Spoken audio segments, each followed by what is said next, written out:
ਦੀ ਪੂਜਾ ਕਰਵਾਈ ਜਾਂਦੀ ਹੈ, ਸਰੀਰਾਂ ਦੀ ਪੂਜਾ ਕਰਵਾਈ ਜਾਂਦੀ ਹੈ। ਆਕਾਰ ਦੀ ਪੂਜਾ ਦੇ ਵਿੱਚ ਜਪ ਤਪ ਕਰਕੇ ਸਿਮਰਨ ਕਰਕੇ ਜਿਹੜਾ ਧਿਆਨ ਨਹੀਂ ਬਦਲੀ ਹੁੰਦਾ। ਤੇ ਮਹਾਰਾਜ ਕਹਿੰਦੇ ਆ ਵੀ ਵਾਰ-ਵਾਰ ਇਸ ਸੰਸਾਰ ਦੇ ਵਿੱਚ ਜਨਮ ਲੈਣ ਕਰਕੇ, ਚਾਰ ਯੁੱਗ ਤੋਂ ਭਟਕਣ ਕਰਕੇ ਮਨ ਨੇ ਨਿਰਾਕਾਰ ਦੀ ਪੂਜਾ ਦਾ ਭੇਤ ਨਹੀਂ ਲਿਆ। ਇਸ ਕਰਕੇ ਇਸ ਨੂੰ ਜਨਮ ਅਤੇ ਮਰਨ ਦਾ ਦੁੱਖ ਲੱਗਾ ਹੋਇਆ। ਜੇਕਰ ਇੱਥੇ ਆ ਕੇ ਕਥਾ ਵਿਚਾਰਾਂ ਕਹਾਣੀਆਂ ਸੁਣੀਆਂ ਵੀ ਨੇ ਤਾਂ ਉਹ ਇਤਿਹਾਸ ਦੀਆਂ ਕਹਾਣੀਆਂ, ਚਮਤਕਾਰ ਦੀਆਂ ਕਹਾਣੀਆਂ ਜਾਂ ਕਿਸੇ ਵਿਅਕਤੀ ਵਿਸ਼ੇਸ਼ ਦੇ ਨਾਲ ਜੁੜੀਆਂ ਹੋਈਆਂ ਕਹਾਣੀਆਂ ਸੁਣੀਆਂ। ਮਹਾਰਾਜ ਕਹਿੰਦੇ ਜਿਹੜੀ ਮਿਲਾਪ ਦੀ ਕਹਾਣੀ ਹੈ ਉਹ ਬੜੇ ਵਿਰਲੇ ਭਾਗਾਂ ਦੇ ਨਾਲ ਨਸੀਬ ਹੁੰਦੀ ਹੈ। ਤੇ ਕਹਿੰਦੇ ਜੇਕਰ ਮਿਲਾਪ ਦੀ ਕਹਾਣੀ ਸੁਣ ਕੇ ਉਸ ਨੂੰ ਮਨ ਨੇ ਆਪ ਦੇ ਵਿੱਚ ਵਸਾ ਲਿਆ ਤੇ ਸਦਾ ਸਦਾ ਲਈ ਅਮਰ ਹੋ ਜਾਏਗਾ। ਮਹਾਰਾਜ ਕਹਿੰਦੇ ਐਸਾ ਕਰੋ ਵਿਚਾਰ ਗਿਆਨੀ, ਜਾਤੇ ਪਾਈਐ ਪਦ ਨਿਰਬਾਨੀ। ਕਹਿੰਦੇ ਜਿਹੜੀ ਵਿਚਾਰ ਆ ਉਹ ਆਪਾਂ ਇਸ ਤਰ੍ਹਾਂ ਦੀ ਕਰਨੀ ਆ, ਇਸ ਤਰ੍ਹਾਂ ਦੀ ਸੁਣਨੀ ਆ, ਇਸ ਤਰ੍ਹਾਂ ਦੀ ਸੰਗਤ ਜਾ ਕੇ ਤੁਸੀਂ ਮਿਲਾਪ ਕਰਨਾ ਜਿਸ ਦੇ ਨਾਲ ਤੁਹਾਨੂੰ ਚੌਥੇ ਪਦ ਦੀ ਉਸ ਮੁਕਤੀ ਦੇ ਮਾਲਕ ਦੇ ਘਰ ਦੀ ਪ੍ਰਾਪਤੀ ਹੋ ਜਾਵੇ। ਹੁਣ ਜੋ ਆਪਾਂ ਵਿਚਾਰ ਕਰ ਰਹੇ ਹਾਂ, ਗੁਰਬਾਣੀ ਗੁਰੂ ਦੇ ਵਿੱਚ ਸਾਨੂੰ ਭੇਤ ਦਿੱਤਾ ਆ ਕਿ ਜਿਹੜਾ ਇਹ ਸਾਡਾ ਮਨ ਹੈ ਅਤੇ ਦ੍ਰਿਸ਼ਟਮਾਨ ਤਨ ਹੈ, ਇਹ ਦੋ ਆਕਾਰਾਂ ਦਾ ਸੁਮੇਲ ਹੈ। ਇਹ ਸਰੀਰ ਜੋ ਦੁਨਿਆਵੀ ਤੌਰ ਤੇ ਅਸੀਂ ਇੱਕ ਦੂਸਰੇ ਦਾ ਦੇਖਦੇ ਹਾਂ, ਇਹ ਉਨੀ ਦੇਰ ਤੱਕ ਚੱਲ ਸਕਦਾ ਜਿੰਨੀ ਦੇਰ ਤੱਕ ਇਸ ਦੇ ਵਿੱਚ ਮਨ ਨੂੰ ਸਵਾਸਾਂ ਦਾ ਧਨ ਦਿੱਤਾ ਹੋਇਆ। ਜੇ ਮਨ ਮੌਜੂਦ ਹੈ ਤਾਂ ਇਸ ਸਰੀਰ ਨੇ ਦੇਖਣਾ, ਸੁਣਨਾ, ਬੋਲਣਾ ਆ। ਜੇ ਮਨ ਇਸ ਸਰੀਰ ਦੇ ਵਿੱਚ ਮੌਜੂਦ ਨਹੀਂ ਤਾਂ ਇਸ ਸਰੀਰ ਦਾ ਕੋਈ ਵੀ ਮੁੱਲ ਨਹੀਂ ਹੈਗਾ। ਤੇ ਮਹਾਰਾਜ ਕਹਿੰਦੇ ਪਹਿਲੋਂ ਤੁਸੀਂ ਸਭ ਤੋਂ ਪਹਿਲਾਂ ਆਪ ਦੇ ਸੂਖਮ ਸਰੀਰ ਦੀ, ਆਪ ਦੇ ਆਪੇ ਦੀ ਪਹਿਚਾਣ ਕਰੋ ਕਿ ਆਪਾਂ ਸਾਰੇ ਆਏ ਕਿੱਥੋਂ ਆ, ਕੀ ਕਰਨ ਆਏ ਆ ਤੇ ਜਾਣਾ ਕਿੱਥੇ ਆ। ਤੇ ਫਿਰ ਅਸੀਂ ਅਗਿਆਨੀ ਜੀਵ, ਸਾਨੂੰ ਹੁਣ ਕੀ ਪਤਾ ਅਸੀਂ ਕਿੱਥੋਂ ਆਏ ਆ, ਕਿੱਥੇ ਜਾਣਾ। ਅਸੀਂ ਸੰਸਾਰ ਦੀਆਂ ਬਾਤਾਂ ਜੋ ਜਨਮ ਤੋਂ ਲੈ ਕੇ ਹੁਣ ਤੱਕ ਸੁਣੀਆਂ ਆ ਉਹ ਸੁਣਾ ਸਕਦੇ ਆ, ਇੱਥੋਂ ਦੇ ਘਰ ਪਤੇ ਦੇ ਐਡਰੈਸ ਪਤੇ ਦੱਸ ਸਕਦੇ ਆ। ਪਰ ਜੇ ਸਾਨੂੰ ਕੋਈ ਪਿਛੋਕੜ ਪੁੱਛ ਲਵੇ ਵੀ ਸਾਡਾ ਜਨਮ ਕਿੱਥੋਂ ਹੋਇਆ, ਸਾਡਾ ਮੂਲ ਕੀ ਹੈ, ਉਹ ਨਹੀਂ ਸਾਨੂੰ ਪਤਾ। ਇਸ ਕਰਕੇ ਸਵਾਲ ਆਪ ਕਰਕੇ ਤੇ ਫਿਰ ਸਾਨੂੰ ਜਵਾਬ ਵੀ ਆਪ ਹੀ ਦਿੰਦੇ ਆ, ਕਿਉਂਕਿ ਪੂਰਨ ਸਤਿਗੁਰ ਸਮਰੱਥ ਜੋ ਹੁੰਦੇ ਨੇ ਉਹ ਸਾਨੂੰ ਦੱਸਦੇ ਆ, ਮਨ ਤੂੰ ਜੋਤ ਸਰੂਪ ਹੈ, ਆਪਣਾ ਮੂਲ ਪਛਾਣ, ਮਨ ਹਰਿ ਜੀ ਤੇਰੇ ਨਾਲ ਹੈ, ਗੁਰਮਤੀ ਰੰਗ ਮਾਣ। ਮਨ ਨੂੰ ਕਹਿੰਦੇ ਨੇ ਕਿ ਤੂੰ ਸੂਖਮ ਜੋਤ ਸਰੂਪ ਆ ਤੇ ਤੇਰਾ ਸੰਜੋਗ ਮਾਲਕ ਨੇ ਇਸ ਮਾਤਲੋਕ ਦੇ ਵਿੱਚ ਇਸ ਦ੍ਰਿਸ਼ਟਮਾਨ ਸਰੀਰ ਦੇ ਨਾਲ ਕੀਤਾ ਹੈ। ਸੰਜੋਗ ਓਨੀ ਦੇਰ ਤੱਕ ਆ ਜਿੰਨੀ ਦੇਰ ਤੱਕ ਆ ਗਿਣਤੀ ਦੀ ਪੌਣ, ਗਿਣਤੀ ਦੀ ਹਵਾ, ਗਿਣਤੀ ਦਾ ਸਵਾਸ ਚੱਲਦਾ ਪਿਆ। ਗਿਣਤੀ ਕਿਸ ਹਿਸਾਬ ਨਾਲ ਹੋ ਰਹੀ ਹੈ, ਸਵਾਸ ਅੰਦਰ ਜਾ ਰਿਹਾ ਤੇ ਬਾਹਰ ਆ ਰਿਹਾ, ਇੱਥੋਂ ਗਿਣਿਆ ਜਾ ਰਿਹਾ। ਜਦੋਂ ਸਵਾਸ ਅੰਦਰ ਜਾ ਰਿਹਾ ਕਹਿੰਦੇ ਸਾਸ ਆ ਗਿਆ, ਜਦੋਂ ਸਵਾਸ ਬਾਹਰ ਆ ਗਿਆ ਕਹਿੰਦੇ ਗਰਾਸ ਆ ਗਿਆ।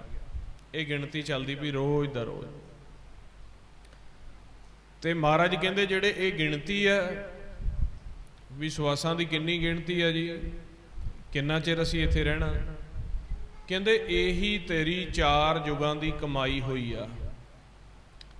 ਜੋ ਥੋੜਾ ਥੋੜਾ ਚੂਨ, ਥੋੜਾ ਥੋੜਾ ਮਾਲਕ ਨੂੰ ਪਿਛਲੇ ਜਾਮਿਆਂ ਦੇ ਵਿੱਚ ਸਿਮਰਦਾ ਰਿਹਾ, ਬੇਨਤੀਆਂ ਜੋਦੜੀਆਂ ਕਰਦਾ ਰਿਹਾ, ਸੱਚੇ ਪਾਤਸ਼ਾਹ ਦੇ ਵੱਲ ਧਿਆਨ ਕੀਤਾ, ਉਹਦੇ ਸਦਕਾ ਜਿਹੜਾ ਕੋ ਮਾੜਾ ਮੋਟਾ ਥੋੜਾ ਥੋੜਾ ਇੱਕ ਜੀਵਨ ਦੇ ਵਿੱਚ ਕਿਤੇ 10 ਦਿਨ ਦੀ ਭਗਤੀ ਇਕੱਠੀ ਹੋਈ, ਕਿਤੇ ਪੂਰੇ ਜੀਵਨ ਦੇ ਵਿੱਚ ਸਾਲ ਦੀ ਭਗਤੀ ਇਕੱਠੀ ਹੋਈ, ਉਹ ਅਰਦਾਸਾਂ ਬੇਨਤੀਆਂ ਜੋਦੜੀਆਂ ਨੂੰ ਜੋੜ ਕੇ ਉਹ ਬੜੇ ਸੰਘਰਸ਼ ਦੇ ਜਿਹੜੇ ਤੇਰੇ ਮਾਲਕ ਨੂੰ ਸਵਾਸ ਜਮ੍ਹਾਂ ਹੋਏ, ਉਹਨਾਂ ਦੇ ਸਦਕਾ ਇਹ ਗਿਣਤੀ ਮਿਲੀ ਆ ਤੇ ਉਹ ਗੁਪਤ ਰੱਖੀ ਹੋਈ ਆ। ਕਹਿੰਦੇ ਹਮ ਆਦਮੀ ਹਾਂ ਇੱਕਦਮੀ, ਮਹੁਲਤ ਮਹੁਤ ਨਾ ਜਾਣਾ, ਨਾਨਕ ਬਿਨ ਮੈਂ ਤਿਸੇ ਸਿਰਿਵੋ ਜਾ ਕੇ ਜੀ ਪੁਰਾਣਾ। ਹੁਣ ਆਪਾਂ ਇਸ ਗਿਣਤੀ ਦੇ ਵਿੱਚ ਮਾਲਕ ਨਾਲ ਮਿਲਾਪ ਕਰਨਾ ਹੈ ਤੇ ਗਿਣਤੀ ਗੁਪਤ ਰੱਖੀ ਹੋਈ ਹੈ ਤੇ ਮਿਲੀ ਹੋਈ ਆ 4 ਯੁਗਾਂ ਦੇ ਵਿੱਚ। ਜਿੰਨੇ ਆਪਾਂ ਸਵਾਸਾਂ ਦਾ ਧਨ ਜੋ ਮਾਲਕ ਨੂੰ ਬੇਨਤੀਆਂ ਜੋਦੜੀਆਂ ਕੀਤੀਆਂ, ਉਹਨਾਂ ਦੇ ਸਦਕਾ ਕਹਿੰਦੇ ਆ ਚਿਰੰਕਾਲ ਪਾਈ ਦੁਰਲਭ ਦੇ, ਨਾਮ ਵੀ ਹੋਣੀ ਹੋਈ ਖੇ, ਪਸ਼ੂ ਪ੍ਰੇਤ ਮੁਗਤ ਤੇ ਬੁਰੀ, ਤਿਸੇ ਨਾ ਜਾਣੈ ਜਿਨੇ ਸਰੀ। ਚਿਰੰਕਾਲ ਦੇ ਆ। ਫਿਰ ਮਹਾਰਾਜ ਕਹਿੰਦੇ ਆ ਵੀ ਜਿਹੜੀ ਇਹ ਦੇਹ ਮਿਲੀ ਹੋਈ ਆ ਨਾ, ਇਹ ਮਨ ਨੂੰ ਮਿਲੀ ਆ ਤੇ ਇਸ ਦੇਹੀ ਦੇ ਵਿੱਚ ਜਿਸ ਤਰ੍ਹਾਂ ਆਪਾਂ ਸਾਰੀ ਦਿਹਾੜੀ ਦੇਖਦੇ ਆਂ, ਸੁਣਦੇ ਆਂ, ਬੋਲਦੇ ਆਂ, ਕਰਮ ਕਰਦੇ ਆਂ, ਇਹ ਤਾਂ ਸਾਰਾ ਮਾਇਆ ਦਾ ਕਰਮ ਆ, ਇਸ ਸੰਸਾਰ ਦਾ ਕੰਮ ਆ।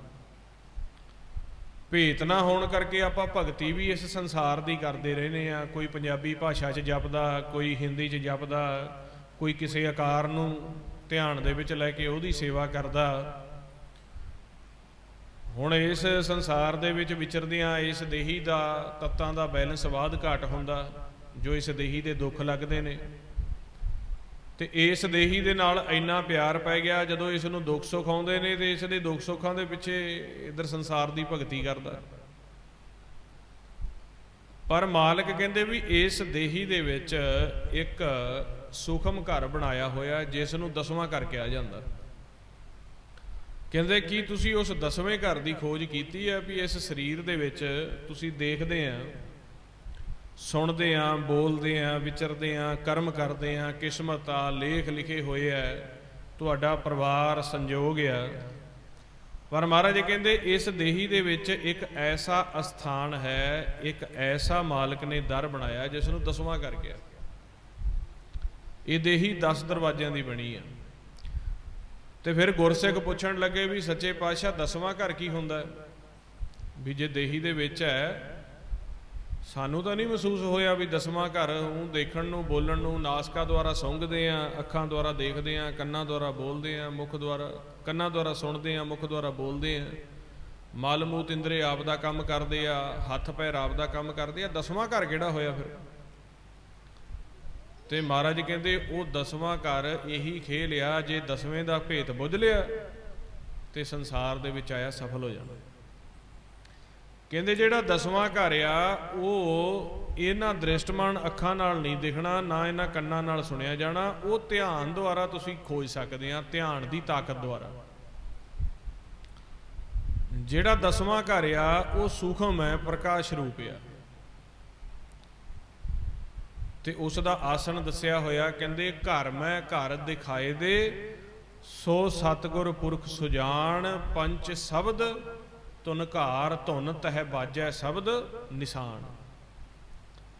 ਮਹਾਰਾਜ ਕਹਿੰਦੇ ਜੇ ਸਤਿਗੁਰ ਦੇ ਸੰਗਤ ਦੇ ਗੁਰਸਿੱਖਾਂ ਦੀ ਸ਼ਰਨ ਦੇ ਵਿੱਚ ਜਾਓਗੇ, ਉੱਥੇ ਉਹ ਤੁਹਾਨੂੰ ਪ੍ਰੈਕਟੀਕਲ ਕਰਵਾ ਕੇ, ਤੁਹਾਡੇ ਮਨ ਨੂੰ ਵਿਚਾਰਾਂ ਤੋਂ ਰਹਿਤ ਕਰਵਾ ਕੇ ਉਹ ਪਹਿਚਾਣ ਕਰਵਾਉਣਗੇ। ਇਸ ਤਰ੍ਹਾਂ ਨਹੀਂ, ਗਿਆਨ ਦੁਆਰਾ ਨਹੀਂ ਪਹਿਚਾਣ ਹੋ ਸਕਦੀ।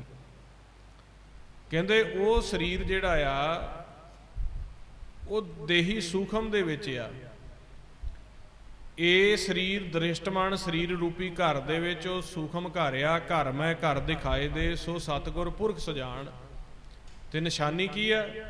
ਕਹਿੰਦੇ ਉੱਥੇ ਪੰਜ ਸ਼ਬਦ ਧੁਨਕਾਰ, ਧੁਨ ਤੈ ਵਾਜੈ ਸ਼ਬਦ ਨਿਸ਼ਾਨ। ਉੱਥੇ ਅੰਤਰਗਤ ਐਸੀਆਂ ਅਨਾਹਦ ਮਨਮੋਹਕ ਧੁਨਾਂ ਚੱਲਦੀਆਂ, ਨਾ ਕਿਸੇ ਭਾਸ਼ਾ ਵਿੱਚ ਹੁੰਦੀਆਂ, ਨਾ ਦਿਖਣ ਵਿੱਚ ਆਉਂਦੀਆਂ, ਨਾ ਪੜ੍ਹਨ ਵਿੱਚ ਆਉਂਦੀਆਂ, ਨਾ ਲਿਖਣ ਵਿੱਚ ਆਉਂਦੀਆਂ, ਸਿਰਫ ਸੁਣੀਆਂ ਜਾ ਸਕਦੀਆਂ। ਜਿਵੇਂ ਹੁਣ ਤੁਸੀਂ ਮੇਰੀ ਆਵਾਜ਼ ਨੂੰ ਸੁਣ ਰਹੇ ਹੋ, ਇਹਨੂੰ ਲਿਖ ਵੀ ਸਕਦੇ ਹੋ, ਇਹਨੂੰ ਬੋਲ ਵੀ ਸਕਦੇ ਹੋ, ਇਹਨੂੰ ਲਿਖ ਕੇ ਪੜ੍ਹ ਵੀ ਸਕਦੇ ਹੋ। ਕਹਿੰਦੇ ਜਦ ਤੁਸੀਂ 10ਵੇਂ ਘਰ ਦੇ ਵਿੱਚ ਬੈਠ ਕੇ ਧੁਨ ਨੂੰ ਸੁਣੋਗੇ ਉਹਨਾਂ ਪੰਜਾਂ ਸ਼ਬਦਾਂ ਨੂੰ ਸੁਣੋਗੇ, ਵੱਖਰੀਆਂ ਵੱਖਰੀਆਂ ਆਵਾਜ਼ਾਂ ਨੂੰ ਸੁਣੋਗੇ, ਬੋਲ ਨਹੀਂ ਸਕਦੇ, ਉਹਨਾਂ ਬਾਰੇ ਨਾ ਲਿਖ ਸਕਦੇ, ਨਾ ਦਿਖਣ ਵਿੱਚ ਆਵੇ। ਤੇ ਕਹਿੰਦੇ ਇਹ ਫਿਰ ਕੀ ਹੋਇਆ? ਕਹਿੰਦੇ ਇੱਥੇ ਤਾਂ ਸਾਰਾ ਕੁਝ ਪੜ੍ਹਨ ਲਿਖਣ ਵਿੱਚ ਆਉਂਦਾ। ਉਹ ਕਹਿੰਦੇ ਇਹੀ ਖੇਲ ਆ, ਆਪਾਂ ਜਿਸ ਲੋਕ ਦੇ ਵਸਣ ਵਾਲੇ ਆ, ਆਪਾਂ ਨੂੰ ਸਾਰਿਆਂ ਨੂੰ ਸਮਝਾਉਂਦੇ ਆ, ਆਪਾਂ ਜਿਸ ਲੋਕ ਦੇ ਵਸਣ ਵਾਲੇ ਆ ਉਹ ਸ਼ਬਦ ਲੋਕ ਹੈ, ਉਹ ਪ੍ਰਕਾਸ਼ ਲੋਕ ਹੈ, ਉਹ ਉੱਥੇ ਸੱਚ ਹੀ ਸੱਚ ਹੈ, ਉੱਥੇ ਕਿਸੇ ਵੀ ਤਰ੍ਹਾਂ ਦਾ ਕੋਈ ਆਕਾਰ ਨਹੀਂ, ਕੋਈ ਵਿਚਾਰ ਨਹੀਂ, ਸਿਰਫ ਧੁਨਾਂ ਚੱਲਦੀਆਂ, ਮਾਲਕ ਦਾ ਆਪ ਦਾ ਆਸਣ ਹੈ, ਅੰਮ੍ਰਿਤ ਰਸ ਦੇ ਭੰਡਾਰੇ ਹੈ। ਪਰ ਜਦੋਂ ਆਪਾਂ ਇਸ ਸੰਸਾਰ ਦੇ ਵਿੱਚ ਆ ਜਾਂਦੇ ਆ, ਆਪਾਂ ਉਸ ਮਾਲਕ ਦੇ ਘਰ ਨੂੰ ਭੁੱਲ ਗਏ। ਇੱਥੇ ਵਿਚਾਰਾਂ ਫੁਰਨਿਆਂ ਦਾ ਖੇਲ ਚੱਲਦਾ, ਵਿਚਾਰਾਂ ਵਿੱਚ ਆ ਕੇ ਆਪਾਂ ਦੁਬਿਧਾ ਵਿੱਚ ਆ ਜਾਂਦੇ ਆ, ਦੁਬਿਧਾ ਵਿੱਚ ਆ ਕੇ ਇੱਕ ਦੂਸਰੇ ਦੇ ਨਾਲ ਝਗੜਾ ਕਰਦੇ ਆ, ਇੱਕ ਦੂਸਰੇ ਦੀ ਨਿੰਦਿਆ ਚੁਗਲੀ ਕਰਦੇ ਆ, ਲੋਭ ਵਸ ਪੈ ਕੇ ਦ੍ਰਿਸ਼ਟਮਾਨ ਦੀ ਜਿਹੜੀ ਮਾਇਆ ਹੈ, ਸੰਸਾਰ ਦੀ ਜਿਹੜੀ ਮਾਇਆ, ਪੈਸਾ, ਦੌਲਤ, ਜ਼ਮੀਨ, ਘਰ ਗ੍ਰਸਤੀ, ਇਹਨਾਂ ਦੇ ਵਿੱਚ ਆਪਾਂ ਆਪਦੇ ਵਿਚਾਰ ਚਲਾ ਲੈਂਦੇ ਹਾਂ।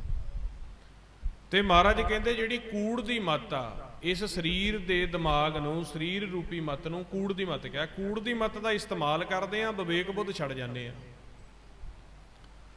ਵਿਵੇਕ ਬੁੱਧ ਉਹਨੂੰ ਕਿਹਾ ਜਾਂਦਾ, ਵਿਵੇਕੀ ਉਹਨੂੰ ਕਿਹਾ ਜਾਂਦਾ ਜਿਹੜਾ ਸੰਸਾਰ ਦੇ ਵਿੱਚ ਜੀਵਨ ਜਿਉਂਦਿਆਂ ਜਿਉਂਦਿਆਂ ਸੱਚ ਦੇ ਵੀ ਸਨਮੁਖ ਰਹਿੰਦਾ ਹੈ, ਜਿਸ ਨੇ ਮਾਲਕ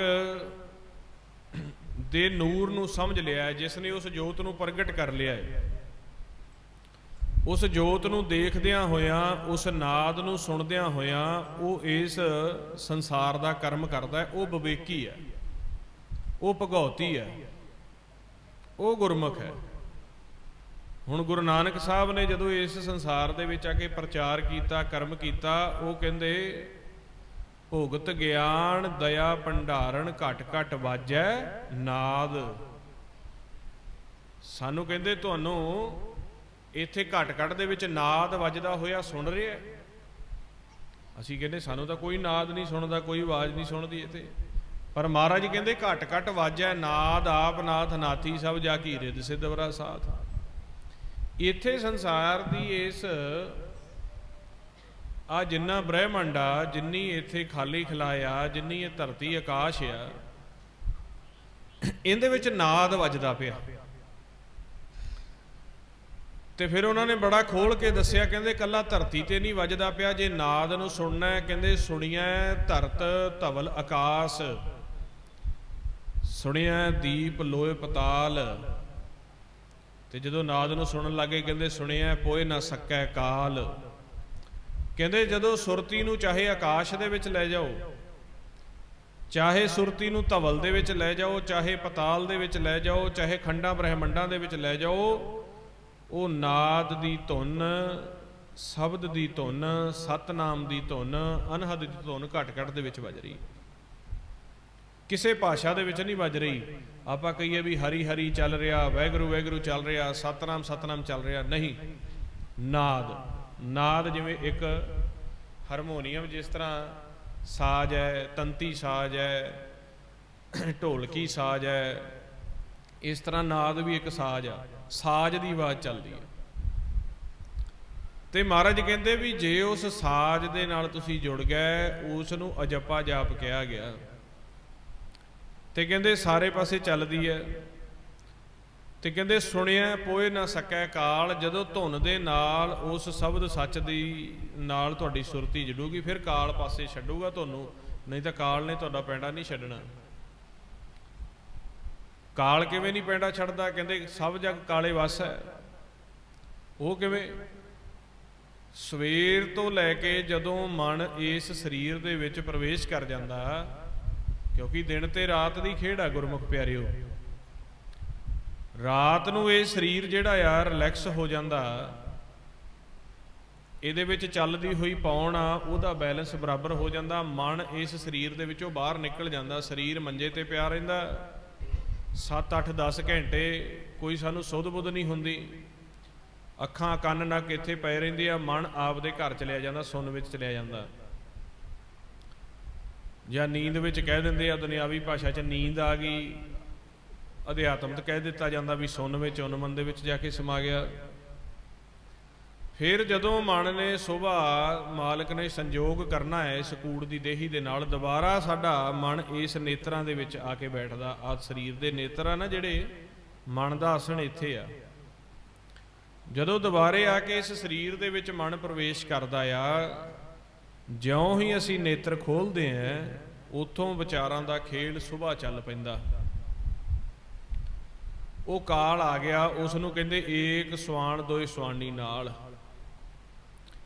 हुण वो सुबह जदों असीं नेत्र खुले तो सानू सब तो पहलों आशा अते अभिलाषा दो जिहड़ियां पंजां दूतां दीयां भैणां कहीआं गईयां गुरबाणी दे विच, वो आके जगाउंदियां।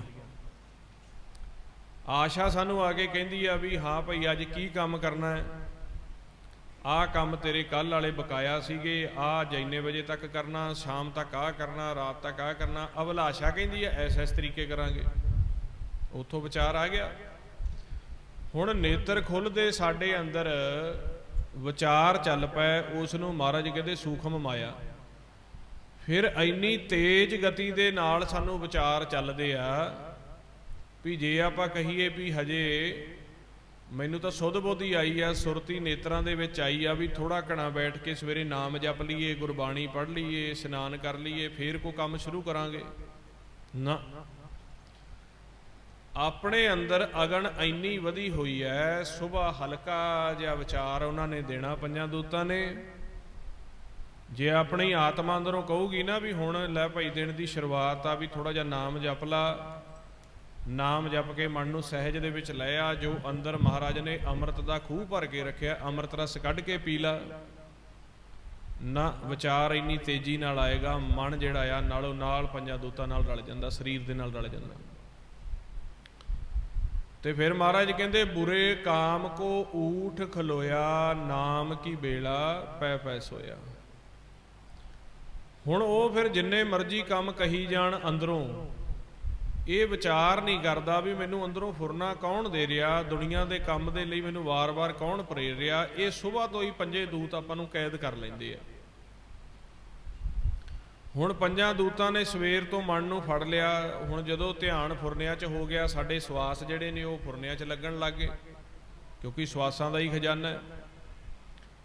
वार वार विचार आ रहा, वार वार सुरती उधर जा रही आ, मन एक जगह ते खड़दा नहीं। ते जे कोई सानू धक्के दे नाल साडा परिवारक मैंबर जां कोई गुरु घर दा कोई प्यारा लगा भी देवे सवेरे भी नहीं भाई सिमरन कर, नहीं भाई बाणी पढ़, फिर गुटका साहब हथ विच होऊगा, शरीर बाणी पढ़दा रहूगा, आत्मा बाणी पढ़दी रहूगी, मन पंजां दूतां दे नाल भज जांदा। ये क्यों? शरीर दे विच जिहड़ी आ सूखम माया दी सूखम अगन इन्नी वधी हुई है, वो नाम नहीं जपण दिंदी। जिस तरह अपने मेदे दे विच गरमैश हो जावे, मेदे विच गरमैश है तो बेशक जो अन्न आ उसनूं अमृत गिणिया गया, दुध नूं अमृत गिणिया गया, खाण पीण सब पवित्र है।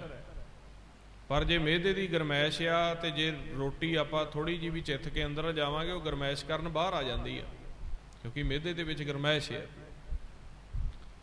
उहदे विच ये नहीं भी रोटी का कसूर आ, गरमैश साडे अंदर आ। हुण साडे मन दे विच इन्नी गरमैश अगन भरी हुई आ, विचारां दी कूड़ दी मैल भरी आ। थोड़ा जिहा नाम सिमरन जपदे आ भी वो बाहर आ जांदा, सारा फुरने आउण लग जांदे आ। ते जे मेदे दा इलाज हो जावे, रोटी पचनी शुरू हो जाऊगी, 36 प्रकार का भोजन पचना शुरू हो जाएगा। हुण मन का इलाज हो जावे ते सिमरन अंदर ठहरेगा, क्योंकि महाराज कहंदे हौमै नावे नाल विरोध है, दोए ना वसै एक ठाए। जिन्नी देर तक अंदरों विचार हौमै ये अगन भरम ये अंदरों निकलते नहीं, अंदर नाम का वास नहीं होंदा, फिर मन का इलाज होवेगा किवें? जिवें आपां कहता भी मेदे की गरमैश खत्म होवे ते अन्न धन सब पचूगा, मन की गरमैश किवें खत्म होएगी? ते महाराज कहंदे भी जे आप आपां अपने हथों इस दा रोग बाहर हो गया भी हुण मन नूं असीं तां ठंडक दे विच लिजा नहीं सकते, ते फिर कहंदे जिथे उस सच नाम की सत संगत कैसी जानी है, जिथे एको नाम वखाणी है, जिथे एक नाम की उस्तत होंदी है। ਕੋਈ ਨਾਮ ਦੇ ਰਸੀਏ ਬੈਠ ਕੇ ਸ਼ਬਦ ਦਾ ਜਾਪ ਕਰਦੇ ਆ, ਸ਼ਬਦ ਦੀ ਵਿਚਾਰ ਕਰਦੇ ਆ, ਉਹਨਾਂ ਦੇ ਵਿੱਚ ਬੈਠ ਕੇ ਅਭਿਆਸ ਕਰੋ। ਤੇ ਮਹਾਰਾਜ ਕਹਿੰਦੇ ਮਨ ਤਨ ਧੋਵੈ ਸ਼ਬਦ ਵਿਚਾਰੀ। ਉੱਥੇ ਮਨ ਤੇ ਤਨ ਦੋਨਾਂ ਦਾ ਇਸ਼ਨਾਨ ਹੋ ਜਾਂਦਾ ਹੈ। ਜਿੱਥੇ ਫਿਰ ਗੁਰਸਿੱਖ ਗੁਰਮੁਖ ਮਾਲਕ ਦਾ ਓਟ ਆਸਰਾ ਲੈ ਕੇ ਨਾਮ ਦਾ ਜਪ ਕਰਦੇ ਆ, ਸੱਚ ਸ਼ਬਦ ਦੀ ਵਿਚਾਰ ਕਰਦੇ ਆ, ਮਾਲਕ ਦੀ ਉਸਤਤ ਕਰਦੇ ਆ, ਉੱਥੇ ਜਿੰਨਾ ਮਰਜੀ ਕੋਈ ਕੋੜੀ ਹੋਇਆ ਮਨ, ਫੁਰਨਿਆਂ ਦੇ ਵਿੱਚ ਰੰਗਿਆ ਹੋਇਆ ਮਨ ਜਾ ਕੇ ਬੈਠ ਜਾਂਦਾ ਤੇ ਉਸ ਦੇ ਮਨ ਨੂੰ ਸ਼ਾਂਤੀ ਮਿਲਦੀ ਹੈ। ਕਿਉਂਕਿ ਸੰਗਤ ਇੱਕ ਬੜਾ ਵੱਡਾ ਕੁੰਭ ਹੁੰਦਾ ਹੈ। ਹੁਣ ਜਿਸ ਤਰ੍ਹਾਂ ਆਪਾਂ ਹੁਣ ਸੱਚ ਦੀ ਵਿਚਾਰ ਕਰਦੇ ਆ, ਚਾਹੇ ਕੋਈ ਨਾਮ ਅਭਿਆਸੀ ਜੀ ਵੀ ਵਿੱਚ ਬੈਠੇ ਆ, ਚਾਹੇ ਨਹੀਂ ਜਪਣ ਵਾਲੇ ਵੀ ਬੈਠੇ ਆ, ਜਦੋਂ ਇੱਥੇ ਮਾਲਕ ਦੀ ਉਸਤਤ ਚੱਲਦੀ ਹੈ ਸਾਰਿਆਂ ਦੇ ਮਨ ਨੂੰ ਠੰਡਕ ਮਿਲਦੀ ਹੈ। ਜਿੰਨੀ ਦੇਰ ਤੱਕ ਆਪਾਂ ਇੱਥੇ ਸੱਚ ਦੀ ਵਿਚਾਰ ਸੁਣਾਂਗੇ ਸਾਨੂੰ ਕੋਈ ਵੀ ਵਿਚਾਰ ਨਹੀਂ ਆਉਂਦਾ, ਮਨ ਸ਼ਾਂਤੀ ਦੇ ਵਿੱਚ ਚਲਿਆ ਜਾਂਦਾ। ਇੱਥੋਂ ਜਾ ਕੇ ਬਾਹਰ ਜਦੋਂ ਆਪਾਂ ਸੰਜੋਗ ਦੁਨੀਆ ਦੇ ਨਾਲ, ਸੰਸਾਰ ਦੇ ਨਾਲ ਕਰ ਲਵਾਂਗੇ, ਉਹੀ ਮਨ ਫਿਰ ਫੁਰਨਿਆਂ ਦੇ ਵਿੱਚ ਆ ਜਾਊਗਾ। ਤੇ ਸੰਗਤ ਦੇ ਵਿੱਚ ਵਾਰ-ਵਾਰ ਬੈਠ ਕੇ ਜਦੋਂ ਮਨ ਦੀ ਗਰਮੈਸ਼ ਖਤਮ ਹੁੰਦੀ ਹੈ ਤੇ ਮਨ ਨੂੰ ਗੁਰਮੰਤਰ ਦੇ ਜਾਪ ਦਾ ਓਟ ਆਸਰਾ ਲੈਣਾ ਗੁਰਸਿੱਖ ਗੁਰਮੁਖ ਸੰਤ ਸਿਖਾਉਂਦੇ ਆ, ਫਿਰ ਜਾ ਕੇ ਉਸ ਦਾ ਜਨਮ ਸਫਲ ਹੁੰਦਾ ਹੈ। ਹੁਣ ਮਨ ਦੇ ਵਿੱਚ ਗਰਮੈਸ਼ ਜ਼ਿਆਦਾ ਹੋਣ ਕਰਕੇ ਸੁਬਾਹ ਫੁਰਨਿਆਂ ਦੇ ਨਾਲ ਚੱਲ ਪੈਂਦਾ, ਫੁਰਨਿਆਂ ਦੇ ਵਸ ਪੈ ਕੇ ਫਿਰ ਇੱਕ ਦੂਸਰੇ ਦੇ ਨਾਲ ਦੁਬਦਾ ਕਰਦਾ, ਦੁਬਦਾ ਆਪ ਦੀ ਹੱਟ ਤੇ ਲੈ ਜਾਂਦੀ ਏ, ਕ੍ਰੋਧ ਆਪ ਦੀ ਹੱਟ ਤੇ ਲੈ ਜਾਂਦਾ। ਸਾਡੇ ਅੰਦਰ ਹੱਟਾਂ ਲੱਗੀਆਂ ਹੋਈਆਂ ਗੁਰੂ ਪਿਆਰਿਓ। ਮਹਾਰਾਜ ਕਹਿੰਦੇ ਨੇ ਦੋਏ ਦੀਵੇ 14 ਹੱਟ ਨਾਲੇ, ਜੇਤੇ ਜੀ ਤੇਤੇ ਵਣਜਾਰੇ। ਆਪਣੇ ਅੰਦਰ ਹੱਟੀਆਂ ਲੱਗੀਆਂ ਹੋਈਆਂ ਨੇ। ਹੱਟੀਆਂ ਕਿਵੇਂ? ਜਿਸ ਤਰ੍ਹਾਂ ਬਾਹਰ ਆਪਾਂ ਸੰਸਾਰ ਦੇ ਬਾਜ਼ਾਰ ਦੇ ਵਿੱਚੋਂ ਜਾ ਕੇ ਜਿਸ ਤਰ੍ਹਾਂ ਦੀ ਵੀ ਆਪਾਂ ਵਸਤ ਲੈਣੀ ਆ, ਉਸੇ ਤਰ੍ਹਾਂ ਦੀ ਦੁਕਾਨ ਤੇ ਜਾਣਾ ਪੈਂਦਾ। ਅੰਦਰ ਸਾਡੇ ਸੂਖਮ ਹੱਟੀਆਂ ਲੱਗੀਆਂ ਹੋਈਆਂ ਤੇ ਸੁਰਤੀ ਉਹਨਾਂ ਹੱਟੀਆਂ ਤੇ ਜਾ ਕੇ ਵਪਾਰ ਕਰਦੀ ਹੈ।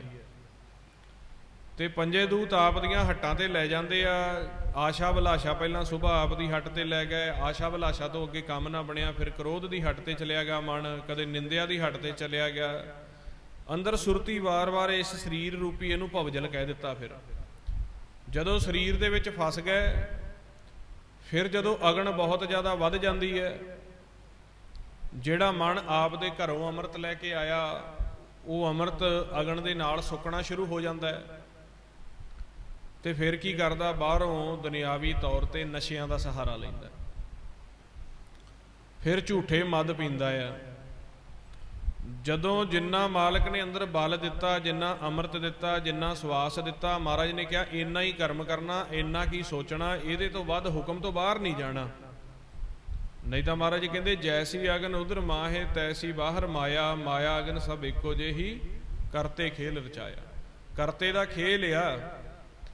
ਜੇ ਤਾਂ ਅੱਗ ਦਾ ਇਸਤੇਮਾਲ ਕਰਨਾ ਆ ਜਾਵੇ, ਉਹਦੇ ਉੱਪਰ ਭੋਜਨ ਵੀ ਬਣ ਜਾਂਦਾ, ਅੱਗ ਨੂੰ ਸੇਕਿਆ ਵੀ ਜਾ ਸਕਦਾ।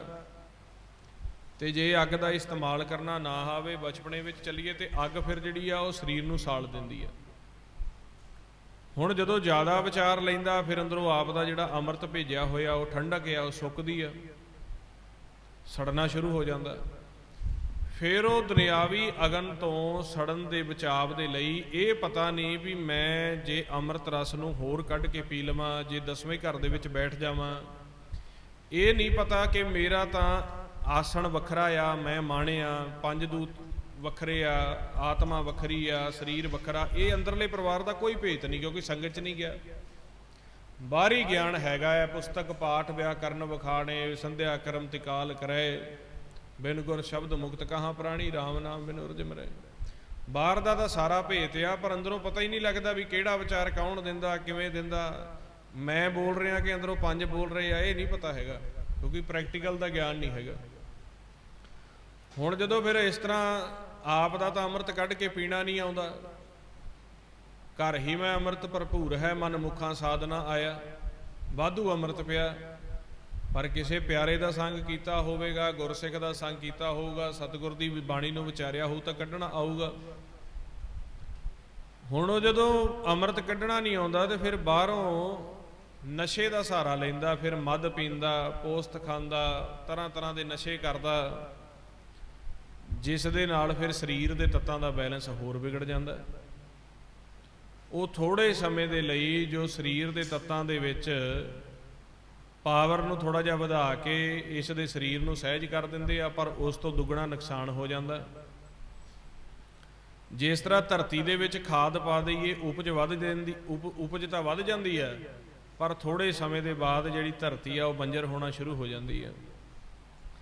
ਇਸੇ ਤਰ੍ਹਾਂ ਫਿਰ ਨਸ਼ਿਆਂ ਦਾ ਇਸਤੇਮਾਲ ਕਰਦਾ, ਉਧਰੋਂ ਤਾਂ ਸੂਖਮ ਨਸ਼ੇ ਕਰ ਰਿਹਾ, ਸੂਖਮ ਰੋਗ ਲੱਗ ਗਏ, ਬੈਰ ਵਿਰੋਧ ਕਾਮ ਕ੍ਰੋਧ ਮੋਹ, ਝੂਠ ਵਿਕਾਰ ਮਹਾ ਲੋਭ ਧਰੋਹ, ਆਹੋ ਜੁਗਤ ਬਿਹਾਨੇ ਕਈ ਜਨਮ। ਉਧਰੋਂ ਦ੍ਰਿਸ਼ਟਮਾਨ ਨਸ਼ੇ ਲੱਗ ਗਏ, ਜੇ ਬੋਲੂਗਾ ਤਾਂ ਨਿੰਦਿਆ ਚੁਗਲੀ ਕਰਦਾ, ਕਾਮ ਕ੍ਰੋਧ ਦੇ ਵਿੱਚ ਜਾਂਦਾ, ਤੇ ਜੇ ਦ੍ਰਿਸ਼ਟਮਾਨ ਦੇ ਵਿੱਚ ਕੋਈ ਗੱਲਬਾਤ ਕਰੂਗਾ ਤੇ ਉਹ ਦੁਨਿਆਵੀ ਨਸ਼ਿਆਂ ਦੇ ਵਿੱਚ ਪੈ ਜਾਂਦਾ।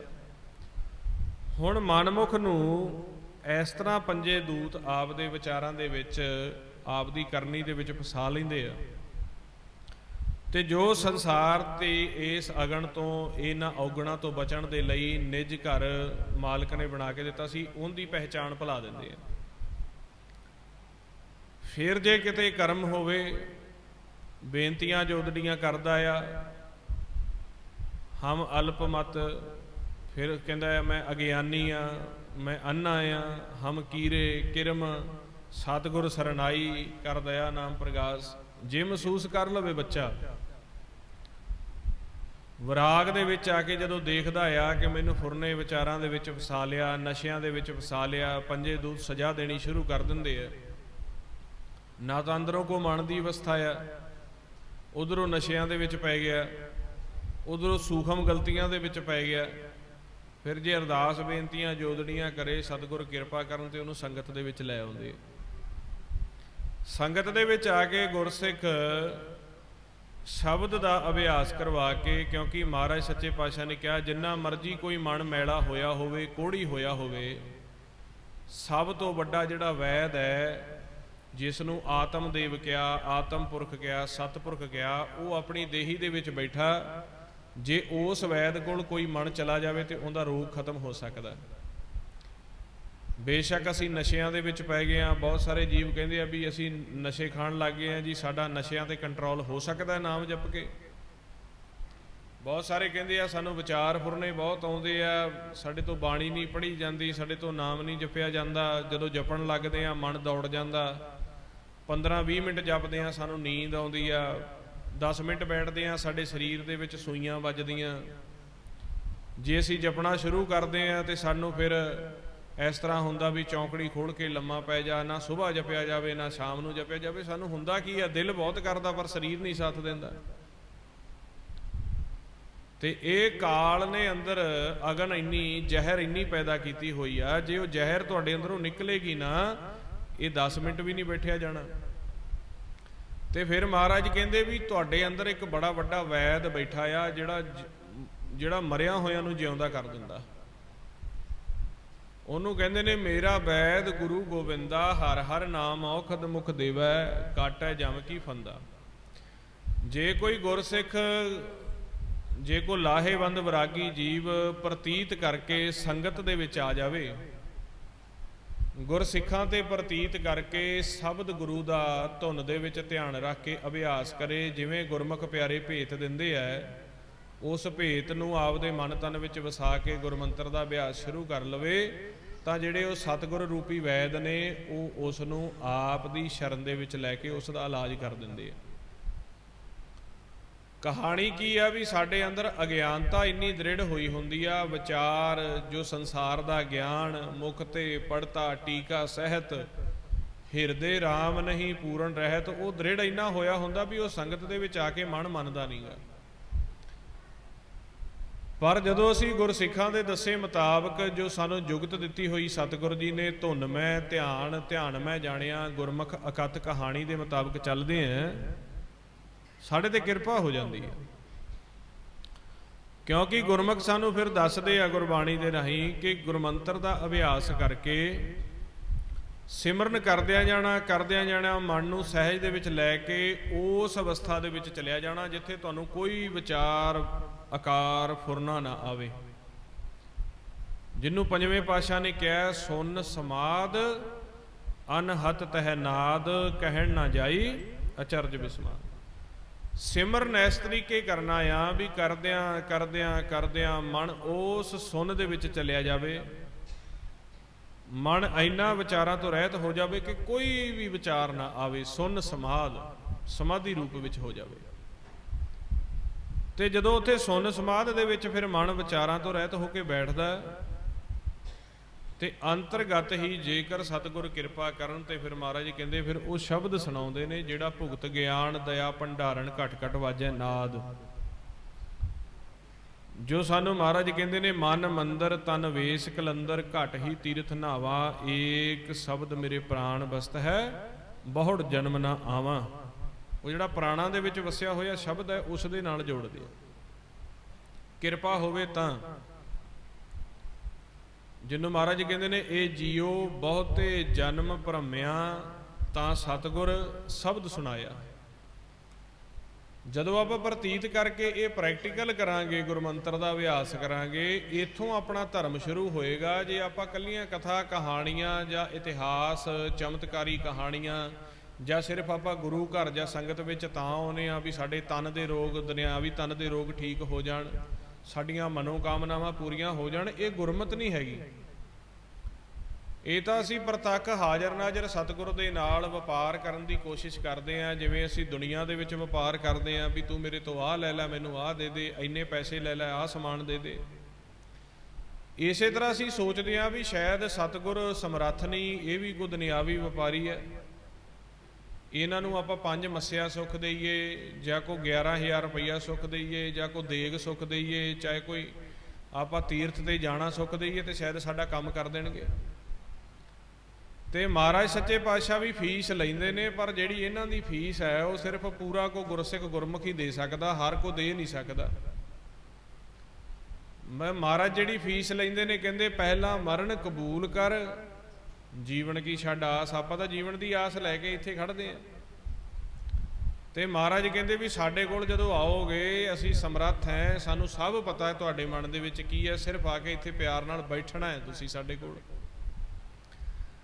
ਤੇ ਅਸੀਂ ਜਦੋਂ ਵਾਰ-ਵਾਰ ਬਹੁਤਾ ਬੋਲਣ ਝੱਖਣ ਹੋਏ, ਵਿਣ ਬੋਲੈ ਜਾਣੈ ਸਭ ਸੋਏ, ਅਸੀਂ ਵਾਰ-ਵਾਰ ਬੋਲ ਕੇ ਸੁਣਾਉਣੇ ਆ ਸਾਨੂੰ ਆਹ ਵੀ ਲੋੜ ਆ, ਸਾਨੂੰ ਆਹ ਵੀ ਲੋੜ ਹੈ। ਤੇ ਆਤਮ ਦੇਵ ਦਾ ਤਾਂ ਰੋਮ ਰੋਮ ਦੇ ਉੱਪਰ ਪਹਿਰਾ, ਉਹ ਤਾਂ ਸਾਡੇ ਰੋਮ ਰੋਮ ਦੀ ਘਟ ਕੇ ਅੰਤਰ ਕੀ ਜਾਣਤ, ਘਟ ਦੇ ਕਹਿੰਦੇ ਅੰਦਰਲੀ ਗੱਲ ਪਛਾਣਦਾ ਹੈ, ਬਾਹਰਲੀ ਤਾਂ ਸੰਸਾਰ ਨੂੰ ਪਤਾ ਹੀ ਆ, ਕਹਿੰਦੇ ਉਹ ਅੰਦਰਲੀ ਪਛਾਣਦਾ ਹੈ। ਤੇ ਜਦੋਂ ਆਪਾਂ ਆ ਕੇ ਸਹਿਜ ਦੇ ਵਿੱਚ ਇਹਨਾਂ ਕੋਲ ਬੈਠਾਂਗੇ, ਪਹਿਲਾ ਮਰਨ ਕਬੂਲ ਕਰ ਜੀਵਨ ਕੀ ਛਡਾਸ, ਹੋ ਸਭਨਾ ਕੀ ਰੇਨਕਾ ਤੋ ਆਓ ਹਮਾਰੇ ਪਾਸ। ਤਨ ਮਨ ਧਨ ਦੀ ਫੀਸ ਮੰਗਦੇ ਆ ਸਤਿਗੁਰ, ਤਨ ਮਨ ਧਨ ਸਭ ਸੌਂਪ ਗੁਰ ਕੋ ਹੁਕਮ ਮੰਨਿਓ ਪਾਈਆ। ਹੁਣ ਆਪਾਂ ਜੇ ਗੁਰਮੰਤਰ ਦਾ ਅਭਿਆਸ ਕਰਨਾ ਚਾਹੁੰਦੇ ਹਾਂ, ਅਸੀਂ ਵੀ ਚਾਹੁੰਦੇ ਹਾਂ ਜੋ ਸਾਡੇ ਅੰਦਰ ਮਾਲਕ ਨੇ ਅੰਮ੍ਰਿਤ ਦਾ ਖੂਹ ਭਰ ਕੇ ਰੱਖਿਆ। ਮਾਲਕ ਕਹਿੰਦੇ ਇੱਕ ਨਹੀਂ ਦੋ ਨਹੀਂ ਅਨੇਕਾਂ ਐਸੀਆਂ ਧੁਨਾਂ ਵੱਜਦੀਆਂ ਪਈਆਂ ਨੇ ਜਿਨ੍ਹਾਂ ਨੂੰ ਸੁਣ ਕੇ ਤੁਹਾਡੇ ਅੰਦਰ ਦੀ ਵਿਖਿਆ ਖਤਮ ਹੋ ਜਾਣੀ ਆ, ਤੁਸੀਂ ਜਨਮ ਮਰਨ ਤੋਂ ਰਹਿਤ ਹੋ ਜਾਣਾ। ਤੇ ਜੇ ਗੁਰਬਾਣੀ ਵਿੱਚ ਪੁੱਛੀਏ ਕਿਵੇਂ ਦੀਆਂ ਧੁਨਾਂ ਨੇ, ਤਾਂ ਕਹਿੰਦੇ ਜਦੋਂ ਸਿਮਰਨ ਅਭਿਆਸ ਕਰਕੇ ਮਨ ਨੂੰ ਸਹਿਜ ਵਿੱਚ ਲਿਜਾਓਗੇ, ਕਰ ਕਰ ਤਾਲ ਪਖਾਵਜ ਨੈਨੋ, ਕਰ ਕਰ ਤਾਲ ਪਖਾਵਜ ਨੈਨੋ, ਮਾਥੇ ਬਜੈ ਰਬਾਬਾ, ਕਰਨੋ ਮਦ ਬਾਂਸਰੀ ਵਾਜੈ, ਜੀਵਾ ਧੁਨ ਅਗਾਜਾ। ਨਿਰਤ ਕਰੈ ਕਰਮਨੁਆ ਨਾਚੈ, ਆਣੈ ਘੂੰਗਰ ਸਾਜਾ, ਰਾਮ ਕੋ ਨਿਰਤਕਾਰੀ। ਫਿਰ ਦੂਸਰੇ ਸ਼ਬਦ ਵਿੱਚ ਸਮਝਾਉਂਦੇ ਨੇ, ਤੇਰਾ ਜਨ ਨਿਰਤ ਕਰੈ ਗੁਣ ਗਾਵੈ, ਰਬਾਬ ਪਖਾਵਜ ਤਾਲ ਘੁੰਗਰੂ ਅਨਹਦ ਸ਼ਬਦ ਵਜਾਵੈ। ਕਹਿੰਦੇ ਜਿਹੜੇ ਨੇਤਰ ਨੇ ਉਹ ਇਸ ਤਰ੍ਹਾਂ ਵੱਜਣ ਲੱਗ ਜਾਂਦੇ ਆ ਜਿਵੇਂ ਢੋਲਕੀਆਂ ਵੱਜਦੀਆਂ। ਜਿਹੜਾ ਮਸਤਕ ਹੈ ਇੱਥੋਂ ਇਸ ਤਰ੍ਹਾਂ ਧੁਨਾਂ ਨਿਕਲਦੀਆਂ ਜਿਵੇਂ ਰਬਾਬ ਵੱਜਦਾ। ਤੇ ਕਹਿੰਦੇ ਕੰਨ ਇਸ ਤਰ੍ਹਾਂ ਨੇ, ਕਰਨੋਂ ਮੱਧ ਬਾਂਸਰੀ ਵਾਜਾ, ਜਿਵੇਂ ਬਾਂਸਰੀਆਂ ਵੱਜਦੀਆਂ। ਤੇ ਜੀਵਾ ਦੇ ਉੱਪਰ ਜਿਵੇਂ ਸੱਤੇ ਸੁਰਾਂ ਜੀਵਾ ਦੇ ਉੱਪਰੋਂ ਨਿਕਲਦੀਆਂ, ਇਸ ਤਰ੍ਹਾਂ ਕਹਿੰਦੇ ਜੀਵਾ ਤੋਂ ਸੱਤੇ ਸੁਰਾਂ ਨਿਕਲ ਕੇ ਕੇਸਾਂ ਦੇ ਵਿੱਚੋਂ ਘੁੰਗਰੂਆਂ ਦੀ ਆਵਾਜ਼ ਆਉਂਦੀ ਹੈ। ਕਿੰਨਾ ਸੋਹਣਾ ਆਨੰਦ ਦੱਸਿਆ। ਤੇ ਮਹਾਰਾਜ ਕਹਿੰਦੇ ਕਿੱਥੇ, ਬਾਹਰ ਢੂੰਡਣ ਤੇ ਛੂਟ ਪਰੇ, ਗੁਰ ਘਰ ਹੀ ਮਾਹੇ ਦਿਖਾਇਆ। ਤਾਂ ਇੱਥੇ ਸਰੀਰ ਦੇ ਵਿੱਚ ਹੀ। ਹੁਣ ਆਪਾਂ ਨੂੰ ਇੰਨੇ ਸਾਲ ਹੋ ਗਏ ਸਿਮਰਨ ਕਰਦੇ ਹਾਂ, ਬਾਣੀ ਪੜ੍ਹਦੇ ਹਾਂ ਜਾਂ ਤੀਰਥਾਂ ਤੇ ਮੰਦਰ ਮਸਜਿਦਾਂ ਦੇ ਵਿੱਚ ਜਾਂਦੇ ਹਾਂ, ਪਰ ਆਪਾਂ ਕਹਿੰਦੇ ਹਾਂ ਵੀ ਸਾਨੂੰ ਤਾਂ ਇਹੋ ਜਿਹਾ ਕੁਛ ਨਹੀਂ ਸੁਣਦਾ ਜੀ। ਹੁਣ ਨਹੀਂ ਸੁਣਦਾ, ਪਰ ਗੁਰਬਾਣੀ ਗੁਰੂ ਮੋਹਰ ਲਾ ਰਿਹਾ ਵੀ ਤੁਹਾਡੇ ਅੰਦਰ ਇਹ ਖਜ਼ਾਨਾ ਦਿੱਤਾ ਹੋਇਆ। ਮਾਲਕ ਨੇ ਸਾਨੂੰ ਸਿਰਫ ਬਾਹਰੀ ਤੌਰ ਤੇ ਸਿੱਖੀ ਨਹੀਂ ਬਖਸ਼ੀ ਜਾਂ ਭੇਖ ਨਹੀਂ ਬਖਸ਼ਿਆ, ਸਾਨੂੰ ਬਾਹਰੀ ਤੌਰ ਤੇ ਸਿੱਖੀ ਬਖਸ਼ੀ ਹੈ, ਚੋਲਾ ਬਖਸ਼ਿਆ ਆ, ਸ਼ਸਤਰ ਬਖਸ਼ੇ ਆ, ਫਿਰ ਕਲਮ ਵੀ ਬਖਸ਼ੀ ਹੈ। ਅੰਦਰੂਨੀ ਤੌਰ ਤੇ ਵੀ ਬਾਬੇ ਤਾਰੇ ਚਾਰੇ ਚੱਕ ਨੌ ਖੰਡ ਪ੍ਰਿਤਮੀ ਸੱਚਾ ਟੋਆ। ਕਹਿੰਦੇ ਗੁਰੂ ਨਾਨਕ ਦੇਵ ਸੱਚੇ ਪਾਤਸ਼ਾਹ ਨੇ ਸਿਰਫ 4 ਦਿਸ਼ਾਵਾਂ ਦੇ ਵਿੱਚ ਆ ਕੇ ਪ੍ਰਚਾਰ ਨਹੀਂ ਕੀਤਾ, 9 ਖੰਡ ਪ੍ਰਿਥਵੀਆਂ ਤੱਕ ਵੀ ਸੁਖਮ ਰੂਪ ਦੇ ਵਿੱਚ ਜਾ ਕੇ ਪ੍ਰਚਾਰ ਕੀਤਾ। ਤੇ ਉਹੀ ਤਾਂ ਮਹਾਰਾਜ ਕਹਿੰਦੇ ਵੀ ਤੁਸੀਂ ਖੋਜੋ ਆਪਦੇ ਅੰਦਰ। ਹੁਣ ਖੋਜੀਏ ਕਿਵੇਂ? ਜਾਏ ਮਨੋਰਥ ਪੂਰਾ ਕਿਵੇਂ ਹੋਵੇ? ਕਹਿੰਦੇ ਜੇ ਸਰੀਰ ਦੇ ਵਿੱਚ ਆ ਕੇ, ਮਾਨਸ ਜਾਮੇ ਦੇ ਵਿੱਚ ਆ ਕੇ ਜੋ ਅੰਦਰ ਵੱਜ ਰਹੇ ਅਨਹਦ ਵਾਜੇ ਆ, ਵਾਜੇ ਪੰਚ ਸ਼ਬਦ ਤਿਤ ਘਰ ਸੁਭਾਗੇ, ਘਰ ਸੁਭਾਗੇ ਸ਼ਬਦ ਵਾਜੇ, ਕਲਾ ਜਿਤ ਘਰ ਤਾਰੀਆਂ, ਪੰਚ ਦੂਤ ਤੁਧ ਵਸ ਕੀਤੇ ਕਾਲ ਕੰਟਕ। ਜੇ ਉਸ ਅਵਸਥਾ ਵਿੱਚ ਪਹੁੰਚ ਗਏ, ਤੁਹਾਡਾ ਫੇਰ ਆਇਆ ਹੋਇਆ ਸਫ਼ਰ ਹੋਣਾ। ਕਹਿੰਦੇ ਤੁਹਾਡੇ ਮੁਖ ਦੇ ਵਿੱਚ ਮਾਲਕ ਨੇ ਆਪ ਮਠਾਸ ਦੇਣੀ ਆ। ਜਿਹੜੇ ਗੁਰਸਿੱਖ ਗੁਰਮੁਖ ਤੁਹਾਡੇ ਵਿੱਚ ਪਿਆਰੇ ਬੈਠੇ ਆ ਅਵਸਥਾ ਦੇ ਵਿੱਚ, ਮਾਲਕ ਦੇ ਆਨੰਦ ਮਾਣਦੇ ਨੇ, ਮਾਲਕ ਦੀਆਂ ਸੁਹਾਗਣਾ ਬੈਠੀਆਂ ਆ, ਉਹ ਦੱਸਦੇ ਆ ਵੀ ਜਦੋਂ ਸਿਮਰਨ ਕਰਦੇ ਆ ਮੁਖ ਦੇ ਵਿੱਚ ਕੋਈ ਪਤਾਸਾ, ਕੋਈ ਮਿਸ਼ਰੀ, ਕੋਈ ਖੰਡ ਨਹੀਂ, ਮੁਖ ਦੇ ਵਿੱਚ ਮਠਾਸ ਦੇ ਘੁੱਟ ਭਰਦੇ ਆ। ਉਹ ਕਿੱਥੋਂ ਮਠਾਸ ਆਉਂਦੀ ਹੈ? ਉਹ ਆ ਜਿਹੜਾ ਮੇਰਾ ਵੈਦ ਬੈਠਾ, ਕਹਿੰਦੇ ਮੇਰਾ ਵੈਦ ਗੁਰੂ ਗੋਬਿੰਦਾ ਹਰ ਹਰ ਨਾਮ ਔਖਦ ਮੁਖ ਦੇਵੈ। ਮੁਖ ਦੇ ਵਿੱਚ ਰਸ ਦਿੰਦਾ ਮਾਲਕ। ਸਰੀਰ ਹੀ ਹਰ ਮੰਦਰ ਬਣ ਜਾਂਦਾ ਹੈ। ਹਰ ਮੰਦਰ ਇਹੋ ਸਰੀਰ ਹੈ, ਗਿਆਨ ਰਤਨ ਪ੍ਰਗਟ ਹੋਏ, ਹਰ ਮੰਦਰ ਮੈਂ ਹਰ ਵਸੈ ਸਰਵ ਨਿਰੰਤਰ ਸੋਏ। ਸਰੀਰ ਹਰ ਮੰਦਰ ਬਣ। ਸਰੀਰ ਹਰ ਮੰਦਰ ਕਿਵੇਂ ਬਣੇ? ਉਹ ਆ ਬਾਹਰ ਹਰ ਮੰਦਰ ਬਣਾ ਕੇ ਸਾਨੂੰ ਦੱਸਦੇ ਆ। ਆ ਜੋ ਬਾਹਰ ਗੁਰੂ ਸਾਹਿਬ ਦਾ ਪ੍ਰਕਾਸ਼ ਕੀਤਾ ਹੈ, ਸੁੰਦਰ ਇਮਾਰਤਾਂ ਦਾ ਪ੍ਰਬੰਧ ਕੀਤਾ ਹੈ, ਗੁਰੂ ਘਰ ਦੇ ਵਿੱਚ ਸਾਰਾ ਲੰਗਰ ਦਾ, ਖਾਣ ਪੀਣ ਦਾ, ਸੰਗਤ ਦਾ ਪ੍ਰਬੰਧ ਕੀਤਾ ਹੈ। ਕਿਉਂ? ਵੀ ਅੰਦਰਲਾ ਹਰਮੰਦਰ ਖੋਜੋ। ਹੁਣ ਉਹ ਜਿਸ ਆਪਾਂ ਅੰਦਰਲੇ ਹਰਮੰਦਰ ਦੀ ਕਹਾਣੀ ਕਰ ਰਹੇ ਹਾਂ, ਸ਼ਬਦ ਦੇ ਜਾਪ ਦੀ ਗੱਲ ਕੀਤੀ ਹੈ, ਤੁਹਾਨੂੰ ਦੱਸਿਆ ਕਿ ਸ਼ਬਦ ਦਾ ਜਾਪ ਕਰਕੇ ਜਦੋਂ ਅੰਤਰਗਤ ਸਹਿਜ ਸਮਾਜ 'ਚ ਬੈਠੋਗੇ, ਅਨਹਦ ਧੁਨਾਂ ਵੱਜਣੀਆਂ। ਜਿਵੇਂ ਜਿਵੇਂ ਧੁਨਾਂ ਸੁਣਦੀਆਂ, ਜਿਵੇਂ ਜਿਵੇਂ ਸਿਮਰਨ ਕਰੋਗੇ, ਅੰਮ੍ਰਿਤ ਰਸ ਦੀ ਖੁਰਾਕ ਆਉਣੀ ਹੈ। ਜਿਸ ਦਰਗਾਹ ਦੇ ਵਿੱਚੋਂ ਵਿਛੜੇ ਹਾਂ, ਜਿਸ ਜੋਤ ਪ੍ਰਕਾਸ਼ ਤੋਂ ਅਸੀਂ ਵਿਛੜੇ ਹਾਂ, ਉਸ ਜੋਤ ਪ੍ਰਕਾਸ਼ ਦੇ ਵੱਲ ਮਨ ਨੇ ਸਫ਼ਰ ਕਰਨਾ ਹੈ। ਆਓ ਫਿਰ ਆਪਾਂ ਥੋੜਾ ਜਿਹਾ ਹੁਣ ਪ੍ਰੈਕਟੀਕਲ ਵੀ ਕਰੀਏ, ਤਾਂ ਕਿ ਇਕੱਲਾ ਦੱਸਣ ਨਾਲ ਨਹੀਂ, ਤੁਹਾਨੂੰ ਬਿਲਕੁਲ ਜਪ ਕੇ ਕਿਵੇਂ ਸਹਿਜ ਦੇ ਵਿੱਚ ਜਾਣਾ ਹੈ ਉਹ ਤਰੀਕਾ ਵੀ ਪਤਾ ਲੱਗ ਜਾਵੇ। ਕਿਉਂਕਿ ਇਹ ਸਤਿਗੁਰ ਦੇ ਨਾਮ ਸੱਚ ਉਸਤਤ ਦੀ ਕਲਾਸ ਹੈ। ਕਲਾਸ ਵਿੱਚ 5-10 ਮਿੰਟ ਕਰਕੇ ਦਿਖਾਇਆ ਜਾ ਸਕਦਾ, ਬਾਕੀ ਘਰਾਂ ਦੇ ਵਿੱਚ ਬੈਠ ਕੇ ਤੁਸੀਂ ਫਿਰ ਆਪ ਮਿਹਨਤ ਕਰਨੀ ਆ, ਜਿੰਨਾ ਤੁਹਾਡੇ ਕੋਲੋਂ ਵੱਧੋ ਵੱਧ ਸਮਾਂ ਨਿਕਲਦਾ। ਸੋ ਆਓ ਆਪਾਂ ਸਾਰਿਆਂ ਨੇ ਬੇਨਤੀ ਹੈ ਵੀ ਨੇਤਰ ਬੰਦ ਕਰਕੇ ਗੁਰ ਮੰਤਰ ਦਾ ਅਭਿਆਸ ਸ਼ੁਰੂ ਕਰਨਾ ਹੈ।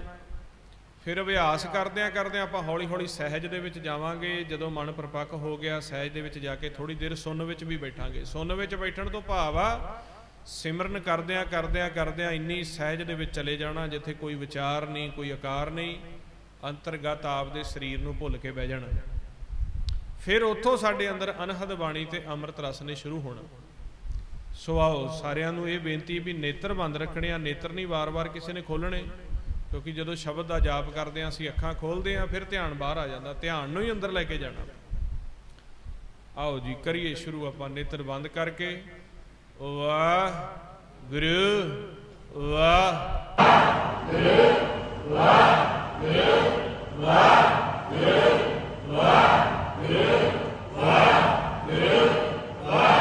ਵਾਹਿਗੁਰੂ ਵਾਹਿਗੁਰੂ ਵਾਹਿਗੁਰੂ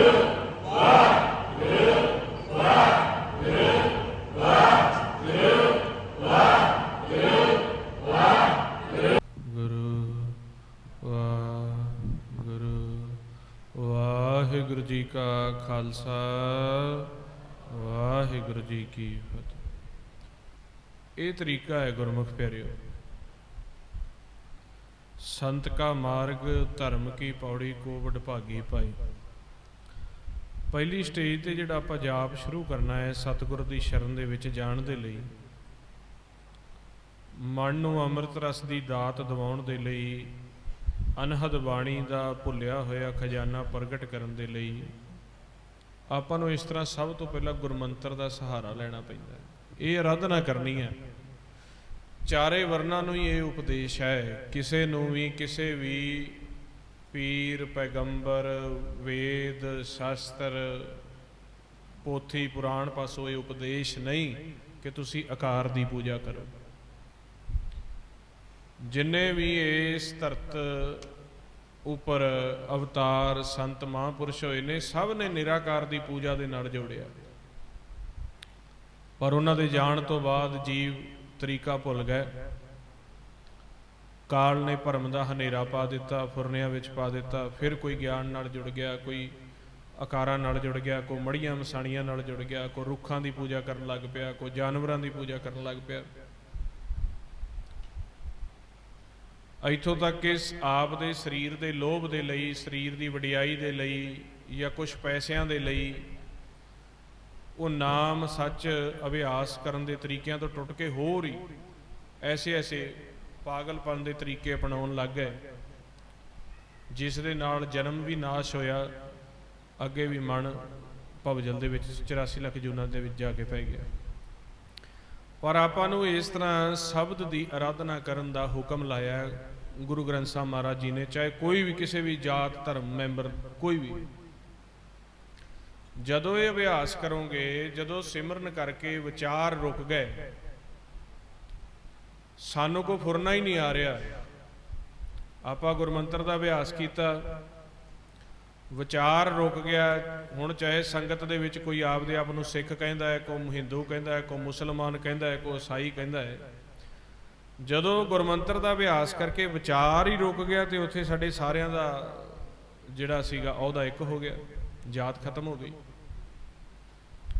ਜੇ ਫੁਰਨਾ ਆ ਰਿਹਾ ਹੈ, ਜੇ ਵਿਚਾਰ ਆ ਰਿਹਾ ਹੈ, ਤੇ ਸਾਡੀ ਕੋਈ ਜਾਤ, ਮਜ਼ਹਬ ਜਾਂ ਕੋਈ ਭਾਸ਼ਾ ਵੱਖਰੀ ਹੋ ਸਕਦੀ ਹੈ। ਜਦੋਂ ਸਿਮਰਨ ਕਰਕੇ ਅਸੀਂ ਸੁੰਨ 'ਚ ਹੀ ਬੈਠ ਗਏ, ਵਿਚਾਰ ਹੀ ਨਹੀਂ ਆ ਰਿਹਾ, ਤੇ ਫਿਰ ਜਾਤ ਮਜ਼ਹਬ ਕਾਹਦੀ? ਮਨ ਸਾਰਿਆਂ ਦੇ ਵਿੱਚ ਇੱਕ ਹੈ, ਉਹ ਪ੍ਰਕਾਸ਼ ਰੂਪ ਹੈ, ਉਹਦਾ ਕੋਈ ਵੱਖਰਾ ਆਕਾਰ ਨਹੀਂ। ਇਸ ਤਰ੍ਹਾਂ ਜਦੋਂ ਸਿਮਰਨ ਕਰਕੇ ਤੁਸੀਂ ਸਹਿਜ ਦੇ ਵਿੱਚ ਬੈਠੋਗੇ ਤੇ ਮਹਾਰਾਜ ਕਹਿੰਦੇ ਖੱਤਰੀ, ਬ੍ਰਾਹਮਣ, ਸੂਦ, ਵੈਸ, ਉਪਦੇਸ਼ ਚੌ ਵਰਨਾ ਕੋ ਸਾਂਝਾ,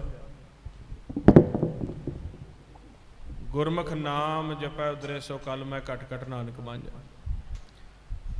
ਇਹ ਜਦੋਂ ਅਸੀਂ ਸਹਿਜ ਦੇ ਵਿੱਚ ਬੈਠਦੇ ਹਾਂ, ਫਿਰ ਅਨਹਦ ਬਾਣੀ ਦੀ ਜਿਹੜੀ ਆਵਾਜ਼ ਹੈ, ਉਹ ਕੋਈ ਵੀ ਹੈ, ਕਿਸੇ ਉਮਰ ਦਾ ਵੀ ਹੈ, ਕਿਸੇ ਜਾਤ ਦਾ, ਕਿਸੇ ਮਜ਼ਹਬ ਦਾ, ਸਮਾਨਾ ਅੰਤਰ ਸੁਣਦੀ ਹੈ। ਅੰਦਰੋਂ ਇੱਕ ਹੀ ਸ਼ਬਦ ਚੱਲਦਾ ਪਿਆ ਸਭ ਅੰਦਰ। ਉਸੇ ਸ਼ਬਦ ਦੀ ਪਹਿਚਾਣ ਗੁਰੂ ਨਾਨਕ ਦੇਵ ਮਹਾਰਾਜ ਨੇ ਸਾਰਿਆਂ ਨੂੰ ਕਰਾਈ। ਉਹਨਾਂ ਦੀ ਗੱਲ ਨੂੰ ਮੁਸਲਮਾਨ ਵੀ ਸੁਣਦੇ ਆ, ਹਿੰਦੂ ਵੀ ਸੁਣਦੇ ਆ, ਚਾਈਨਾ ਵਾਲੇ ਵੀ ਸੁਣਦੇ ਆ, ਰਸ਼ੀਆ ਵਾਲੇ ਵੀ ਸੁਣਦੇ ਆ। ਉਹਨਾਂ ਨੇ ਮੱਕੇ ਵਿੱਚ ਜਾ ਕੇ ਵੀ ਉਹ ਗੱਲ ਕਹੀ, ਉਹਨਾਂ ਮੰਦਰਾਂ ਦੇ ਵਿੱਚ ਜਾ ਕੇ, ਮੱਠਾਂ ਵਿੱਚ ਜਾ ਕੇ ਗੱਲ ਕਹੀ ਵੀ ਆਕਾਰਾਂ ਦੀ ਪੂਜਾ ਤਾਂ ਕਰਦੇ ਪਏ ਹੋ, ਰਾਮ ਰਾਮ ਕਰ ਰਹੇ ਹੋ, ਅੱਲਾ ਕਰ ਰਹੇ, ਕਦੇ ਸਰੂਪ ਵੀ ਵੇਖਿਆ? ਹੁਣ ਜਦੋਂ ਚਾਰ ਵੱਖ-ਵੱਖ ਜਾਤਾਂ ਵਿੱਚ ਆਪਦੇ ਆਪ ਨੂੰ ਵੱਖਰੀਆਂ ਜਾਤਾਂ ਸਮਝਦੇ ਨੇ, ਜਦੋਂ ਚਾਰਾਂ ਨੂੰ ਬਿਠਾ ਕੇ ਸਿਮਰਨ ਕਰਾਉਂਦੇ ਨੇ, ਮਨ ਸਹਿਜ ਦੇ ਵਿੱਚ ਜਾਂਦਾ ਹੈ, ਇੱਕੋ ਧੁਨ ਚੱਲ ਪੈਂਦੀ ਅੰਦਰ ਜਾ ਕੇ। ਕਿਉਂਕਿ ਜਿਹੜਾ 10ਵਾਂ ਘਰ ਹੈ ਉਹ ਦੇਹੀ ਦੇ ਵਿੱਚ ਬਣਾਇਆ ਹੈ, ਸਾਰਿਆਂ ਦੇ ਲਈ ਇੱਕੋ ਜਿਹਾ ਹੀ ਆ। ਜਿਵੇਂ ਹੁਣ ਲੱਤਾਂ, ਬਾਹਾਂ, ਕੰਨ, ਨੱਕ ਸਭ ਦੇ ਇੱਕ ਜਿਹੇ ਆ। ਇਸੇ ਤਰ੍ਹਾਂ ਜੋ ਇਸ ਦੇਹੀ ਦੇ ਵਿੱਚ ਆਤਮਾ ਦਾ ਘਰ ਹੈ, 10ਵਾਂ ਘਰ ਹੈ, ਨਿਜ ਘਰ ਹੈ, ਨਿਜ ਘਰ ਮਹਿਲ ਕਹਿ ਦਿੱਤਾ, ਨਿਜ ਘਰ ਮਹਿਲ ਪਾਵੋ ਸੁਖ ਸਹਿਜੇ, ਉਹ ਸਾਰਿਆਂ ਦਾ ਇੱਕ ਹੀ ਆ, ਪ੍ਰਕਾਸ਼ ਇੱਕ ਹੈ। ਜਿਹਨੂੰ ਕਬੀਰ ਸਾਹਿਬ ਕਹਿੰਦੇ ਅਵਲ ਅੱਲਾ ਨੂਰ ਉਪਾਇਆ। ਅਵਲ ਮਤਲਬ ਸਭ ਤੋਂ ਪਹਿਲਾਂ, ਸਭ ਤੋਂ ਪਹਿਲਾਂ ਅੱਲਾ ਨੇ ਆਪ ਦੇ ਨੂਰ ਨੂੰ ਘੜਿਆ ਤੇ ਉਹ ਆਪ ਦੇ ਵਿੱਚੋਂ ਸਾਰੇ ਬੰਦੇ ਪ੍ਰਗਟ ਕੀਤੇ ਆ। ਅਵਲ ਅੱਲਾ, ਸਰਵ ਪ੍ਰਥਮ ਅੱਲਾ ਨੇ ਨੂਰ ਉਪਾਇਆ। ਕਹਿੰਦੇ ਕੁਦਰਤ ਕੇ ਸਭ ਬੰਦੇ ਏਕ ਨੂਰ ਤੇ ਸਭ ਜਗ ਉਪਜਿਆ। ਉਹ ਇੱਕੋ ਹੀ ਚੱਲਦਾ ਪਿਆ। ਪਰ ਭੇਤ ਨਾ ਹੋਣ ਕਰਕੇ ਜਿਵੇਂ ਜਿਵੇਂ ਵੱਖਰੀਆਂ ਭਾਸ਼ਾ, ਵੱਖਰੀਆਂ ਕਿੱਤੇ ਹੋ ਗਏ। ਜੇ ਹੁਣ ਆਪਾਂ ਪੰਜਾਬੀ ਗੁਰਮੁਖੀ ਤੋਂ ਲੈ ਲਈਏ, ਇਸ ਇਲਾਕੇ ਦੀ ਪੰਜਾਬੀ ਬੋਲਣ ਦਾ ਲਹਿਜਾ ਵੱਖਰਾ ਹੈ, ਪਾਕਿਸਤਾਨ ਵੱਖਰਾ ਹੈ, ਅੰਮ੍ਰਿਤਸਰ ਵੱਖਰਾ ਹੈ, ਪਟਿਆਲੇ ਪਾਸੇ ਚਲੀਏ ਵੱਖਰਾ ਹੈ। ਵੱਖਰੀ ਭਾਸ਼ਾ ਦਾ ਵੱਖਰਾਪਨ ਹੋ ਗਿਆ। ਜੋ ਜਿਸ ਇਲਾਕੇ ਦੇ ਵਿੱਚ ਬਰਾਨੀ ਇਲਾਕੇ ਵਿੱਚ ਵੱਸਦਾ ਸੀ, ਉਸ ਦੀ ਵੇਸ਼ ਭੂਸ਼ਾ, ਖਾਣ ਪੀਣ ਦਾ ਉਸ ਤਰ੍ਹਾਂ ਦਾ ਹੋ ਗਿਆ। ਜਿਹੜਾ ਕੋਈ ਦਰਿਆਵਾਂ ਕੋਲ ਵੱਸਦਾ ਸੀ, ਖਾਣ ਪੀਣ ਦਾ, ਪਾਉਣ ਦਾ ਉਸ ਤਰ੍ਹਾਂ ਦਾ ਹੋ ਗਿਆ। ਜੋ ਪਹਾੜਾਂ ਵਿੱਚ ਉਸ ਤਰ੍ਹਾਂ। ਇਸ ਤਰ੍ਹਾਂ ਵੱਖਰੇ ਥੋੜ੍ਹਾ ਜਿਹਾ ਫਰਕ ਆ ਗਿਆ। ਬੋਲਣ ਦਾ, ਖਾਣ ਪੀਣ ਦਾ, ਜੇ ਬਰਾਨੀ ਇਲਾਕੇ 'ਚ ਰਹਾਂਗੇ ਸਰੀਰ ਦੀ ਦੇਸ਼ ਭੂਸ਼ਾ ਉਹੋ ਜਿਹੀ ਹੋ ਜੂਗੀ, ਪਹਾੜਾਂ ਵਿੱਚ ਰਹਾਂਗੇ ਉਹੋ ਜਿਹੀ ਹੋ ਜੂਗੀ। ਇੰਨਾ ਕੀ ਵਖਰਾ ਪੈ ਗਿਆ। ਹੁਣ ਉਹ ਗਿਆਨਤਾ ਹੋਣ ਕਰਕੇ ਕਬੀਲੇ ਬਣ ਗਏ। ਕਬੀਲੇ, ਉਹ ਇੱਕ ਕਬੀਲਾ ਦੂਸਰੇ ਤੋਂ ਆਪਦੇ ਆਪ ਨੂੰ ਉੱਤਮ ਕਹਿੰਦਾ, ਕਿਉਂਕਿ ਦੁਬਦਾ ਹੈ। ਭੂਗੋਲ ਦੇ ਮੁਤਾਬਕ ਵੱਖਰੇ ਵੱਖਰੇ ਕਬੀਲੇ, ਵੱਖਰੀਆਂ ਵੱਖਰੀਆਂ ਜਾਤਾਂ ਨੇ, ਵੱਖਰੀ ਵੱਖਰੀ ਵੇਸ਼ ਭੂਸ਼ਾ ਹੈ, ਪਰ ਅਗਿਆਨਤਾ ਵਿੱਚ ਆ ਕੇ ਇੱਕ ਤੋਂ ਦੂਸਰੇ ਨੂੰ ਉੱਤਮ ਕਹਿੰਦੇ। ਉੱਤਮ ਕਹਿੰਦੇ ਦੋਨਾਂ ਵਿੱਚ ਯੁੱਧ ਸ਼ੁਰੂ ਹੋ ਗਿਆ। ਜਿਵੇਂ ਧੜਿਆਂ ਦਾ ਵਿਸਥਾਰ ਹੋਣ ਲੱਗਾ, ਉਹ ਜਾਤਾਂ ਵੱਡੀਆਂ ਹੋ ਗਈਆਂ, ਉਹਨਾਂ ਨੇ ਆਪਦੇ ਆਪ ਨੂੰ ਧਰਮ ਬਣਾ ਲਿਆ। ਤੇ ਜੇ ਕੋਈ ਸੰਤ ਮਹਾਂਪੁਰਸ਼ ਵੇਦ ਧਰਮ ਸ਼ਾਸਤਰ ਦੇ ਵਿਚਾਰ ਕਰਕੇ ਜਦੋਂ ਆਪ ਦੀ ਯਾਤਰਾ ਪੂਰਨ ਕਰਕੇ ਜਾਂਦਾ, ਉਹ ਕਹਿੰਦੇ ਨਹੀਂ ਇਹਦਾ ਅਰਥ ਆਹ ਆ, ਉਹ ਕਹਿੰਦੇ ਨਹੀਂ ਇਹਦਾ ਅਰਥ ਆਹ ਆ। ਵਿਆਕਰਨ ਦੇ ਆਧਾਰ ਤੇ ਮਹਾਂਪੁਰਸ਼ਾਂ ਦੇ ਬਚਨਾਂ ਦੇ ਅਰਥ ਕੱਢਣ ਲੱਗੇ। ਤੇ ਮਹਾਂਪੁਰਸ਼ ਬੋਲਦੇ ਨੇ, ਸੰਤ ਬੋਲੇ ਸਹਿਜ ਸੁਭਾਏ। ਸੰਤਾਂ ਨੇ ਤਾਂ ਸਿੱਧਾ ਸੱਚ ਦੇ ਉੱਤੇ ਧਿਆਨ ਧਾਰ ਕੇ ਬਚਨ ਆਪਦੇ ਕੀਤੇ। ਹੁਣ ਪ੍ਰੈਕਟੀਕਲ ਕੋਈ ਕਰਦਾ ਨਹੀਂ ਸੀ ਤੇ ਉਹਦੀ ਵਿਆਕਰਨ ਬਣਾ ਲਈ। ਪੁਸਤਕ ਪਾਠ ਵਿਆਕਰਨ ਵਿਖਾਣੇ, ਸੰਧਿਆ ਕਰਮ ਤੇ ਕਾਲ ਕਰੇ। ਮੁਖ ਤੇ ਪੜਤਾ ਟੀਕਾ ਸਹਿਤ, ਹਿਰਦੇ ਰਾਮ ਨਹੀਂ ਪੂਰਨ ਰਹਿਤ। ਜਿਵੇਂ ਸੰਸਥਾਵਾਂ ਦਾ, ਧੜਿਆਂ ਦਾ ਵੱਡਾ ਪ੍ਰਚਾਰ ਹੋਇਆ, ਲੋਕ ਵੇਖਾ ਵੇਖੀ ਜੁੜ ਗਏ। ਹੁਣ ਮਹਾਰਾਜ ਸੱਚੇ ਪਾਤਸ਼ਾਹ ਕਹਿੰਦੇ ਵੀ ਜਿਹੜਾ ਉਹ ਅਨਹਦ ਸ਼ਬਦ ਹੈ, ਜਿਸ ਨੂੰ ਗੀਤਾ ਦੇ ਵਿੱਚ ਓਮ ਸ਼ਬਦ ਕਿਹਾ ਗਿਆ, ਚਾਰੇ ਵੇਦਾਂ ਵਿੱਚ ਬ੍ਰਹਮਾ ਸ਼ਬਦ ਕਿਹਾ ਗਿਆ, ਗੁਰਬਾਣੀ ਗੁਰੂ ਦੇ ਵਿੱਚ ਆ ਕੇ ਅਨਹਦ, ਅਨਹਤ, ਨਾਦੀ ਵੱਖਰੇ ਵੱਖਰੇ ਸ਼ਬਦ ਕਿਹਾ ਗਿਆ। ਉਹ ਸ਼ਬਦ ਕਿਹੜਾ ਹੈ? ਉਹ ਆਂਦੇ ਜੀ ਓਮ ਦਾ ਜਾਪ ਕਰਨਾ ਹੈ, ਉਹ ਆਂਦੇ ਜੀ ਰਾਮ ਦਾ ਜਾਪ ਕਰਨਾ, ਉਹ ਆਂਦੇ ਵਾਹਿਗੁਰੂ ਦਾ ਜਾਪ ਕਰਨਾ। ਤੇ ਕਰਕੇ ਜਾਣਾ ਕਿੱਥੇ ਹੈ? ਜਿਹੜੇ ਮਹਾਰਾਜ ਸੱਚੇ ਪਾਤਸ਼ਾਹ ਕਹਿੰਦੇ ਆ, ਨਾਮਦੇਵ ਜੀ ਬਾਣੀ ਦੇ ਵਿੱਚ ਬੜਾ ਸਪਸ਼ਟ ਕਰਦੇ ਪਏ ਨੇ, ਹਿੰਦੂ ਪੂਜੇ ਦੇਹਰਾ, ਮੁਸਲਮਾਨ ਮਸੀਤ, ਨਾਮੇ ਸੋਈ ਸੇਵਿਆ ਜਾਂ ਦੇਹਰਾ ਨਾ ਮਸੀਤ। ਨਾਮਦੇਵ ਜੀ ਕਹਿੰਦੇ ਮੈਂ ਉੱਥੇ ਪੂਜਾ ਜਾ ਕੇ ਕੀਤੀ ਜਿੱਥੇ ਨਾ ਦੇਹਰਾ ਸੀ ਨਾ ਮਸੀਤ ਸੀ। ਭਾਵ ਕਿ ਵਿਚਾਰਾਂ ਤੋਂ ਰਹਿਤ ਸੁੰਨ ਮੰਡਲ ਦੇ ਵਿੱਚ ਜਾ ਕੇ ਆਕਾਰ ਖਤਮ ਹੋ ਗਿਆ, ਜਿੱਥੇ ਦੇਹਰਾ ਵੀ ਬੰਦ ਹੋ ਗਿਆ ਤੇ ਮੁਸਲਮਾਨ ਵੀ ਮਸੀਤ ਵੀ ਬੰਦ ਹੋ ਗਿਆ। ਫਿਰ ਕਬੀਰ ਸਾਹਿਬ ਕਹਿੰਦੇ, ਕਬੀਰ ਗੰਗ ਜਮਨ ਕੇ ਅੰਤਰੇ ਸਹਿਜ ਸੁਨ ਕੇ ਘਾਟ, ਤਹਾਂ ਕਬੀਰੈ ਮਟ ਕੀਆ ਖੋਜਤ ਮੁੰਜਨ ਬਾਟ। ਕਬੀਰ ਸਾਹਿਬ ਕਹਿੰਦੇ ਜਿੱਥੇ ਗੰਗਾ ਤੇ ਜਮਨਾ ਦਾ ਸੰਗਮ ਹੁੰਦਾ ਹੈ ਨਾ, ਉੱਥੇ ਕਹਿੰਦੇ ਇੱਕ ਸੁੰਨ ਦਾ ਘਾਟ ਬਣਦਾ। ਮੈਂ ਤਾਂ ਉੱਥੇ ਬੈਠ ਕੇ ਭਗਤੀ ਕੀਤੀ ਆ, ਮੁੰਨ ਜਨ ਸੁਰ ਨਰ ਲੱਭਦੇ ਫਿਰੇ ਆ, ਲੱਭਿਆ ਨਹੀਂ। ਹੁਣ ਦ੍ਰਿਸ਼ਟਮਾਨ ਦੇ ਵਿੱਚ ਗੰਗਾ ਜਮਨਾ ਦੇ ਘਾਟ ਤੇ ਉੱਥੇ ਕਬੀਰਪੁਰੀ ਬਣਾਈ ਹੋਈ ਆ ਵੀ ਇੱਥੇ ਕਬੀਰ ਸਾਹਿਬ ਬੈਠੇ। ਫੇਰ ਨਹੀਂ ਖੋਜ ਸਕੇ ਵੀ ਕੀ ਰਮਜ ਦੇਗਾ।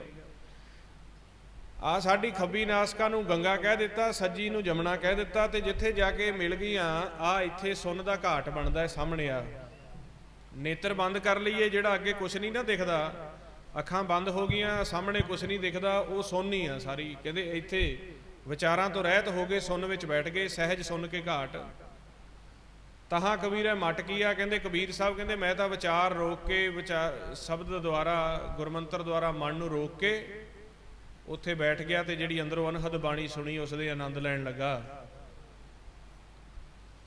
ਹਿੰਦੂ ਪੂਜੇ ਦੇਹਰਾ, ਮੁਸਲਮਾਨ ਮਸੀਤ। ਬਾਹਰ ਝਗੜਾ ਚੱਲਦਾ ਰਿਹਾ, ਮੇਰੀ ਦੇਹਰਾ ਵਧੀਆ, ਮੇਰੀ ਮਸੀਤ ਵਧੀਆ ਹੈ, ਉਹ ਵੀ ਇੱਟਾਂ ਦੀ ਬਣੀ ਹੈ, ਉਹ ਵੀ ਇੱਟਾਂ ਦੀ ਬਣੀ ਹੈ, ਉਸ ਦਾ ਆਕਾਰ ਥੋੜਾ ਜਿਹਾ ਵੱਖਰਾ ਹੈ, ਉਹਦਾ ਵੱਖਰਾ ਹੈ, ਪਰ ਮਨ ਜਿਹੜਾ ਸੀਗਾ, ਮਨ ਮੰਦਰ ਤਨ ਵੇਸ ਕਲੰਦਰ, ਅੰਦਰਲਾ ਨੂਰ ਪ੍ਰਕਾਸ਼ ਕਿਸੇ ਨੇ ਬੁੱਝਿਆ ਨਹੀਂ।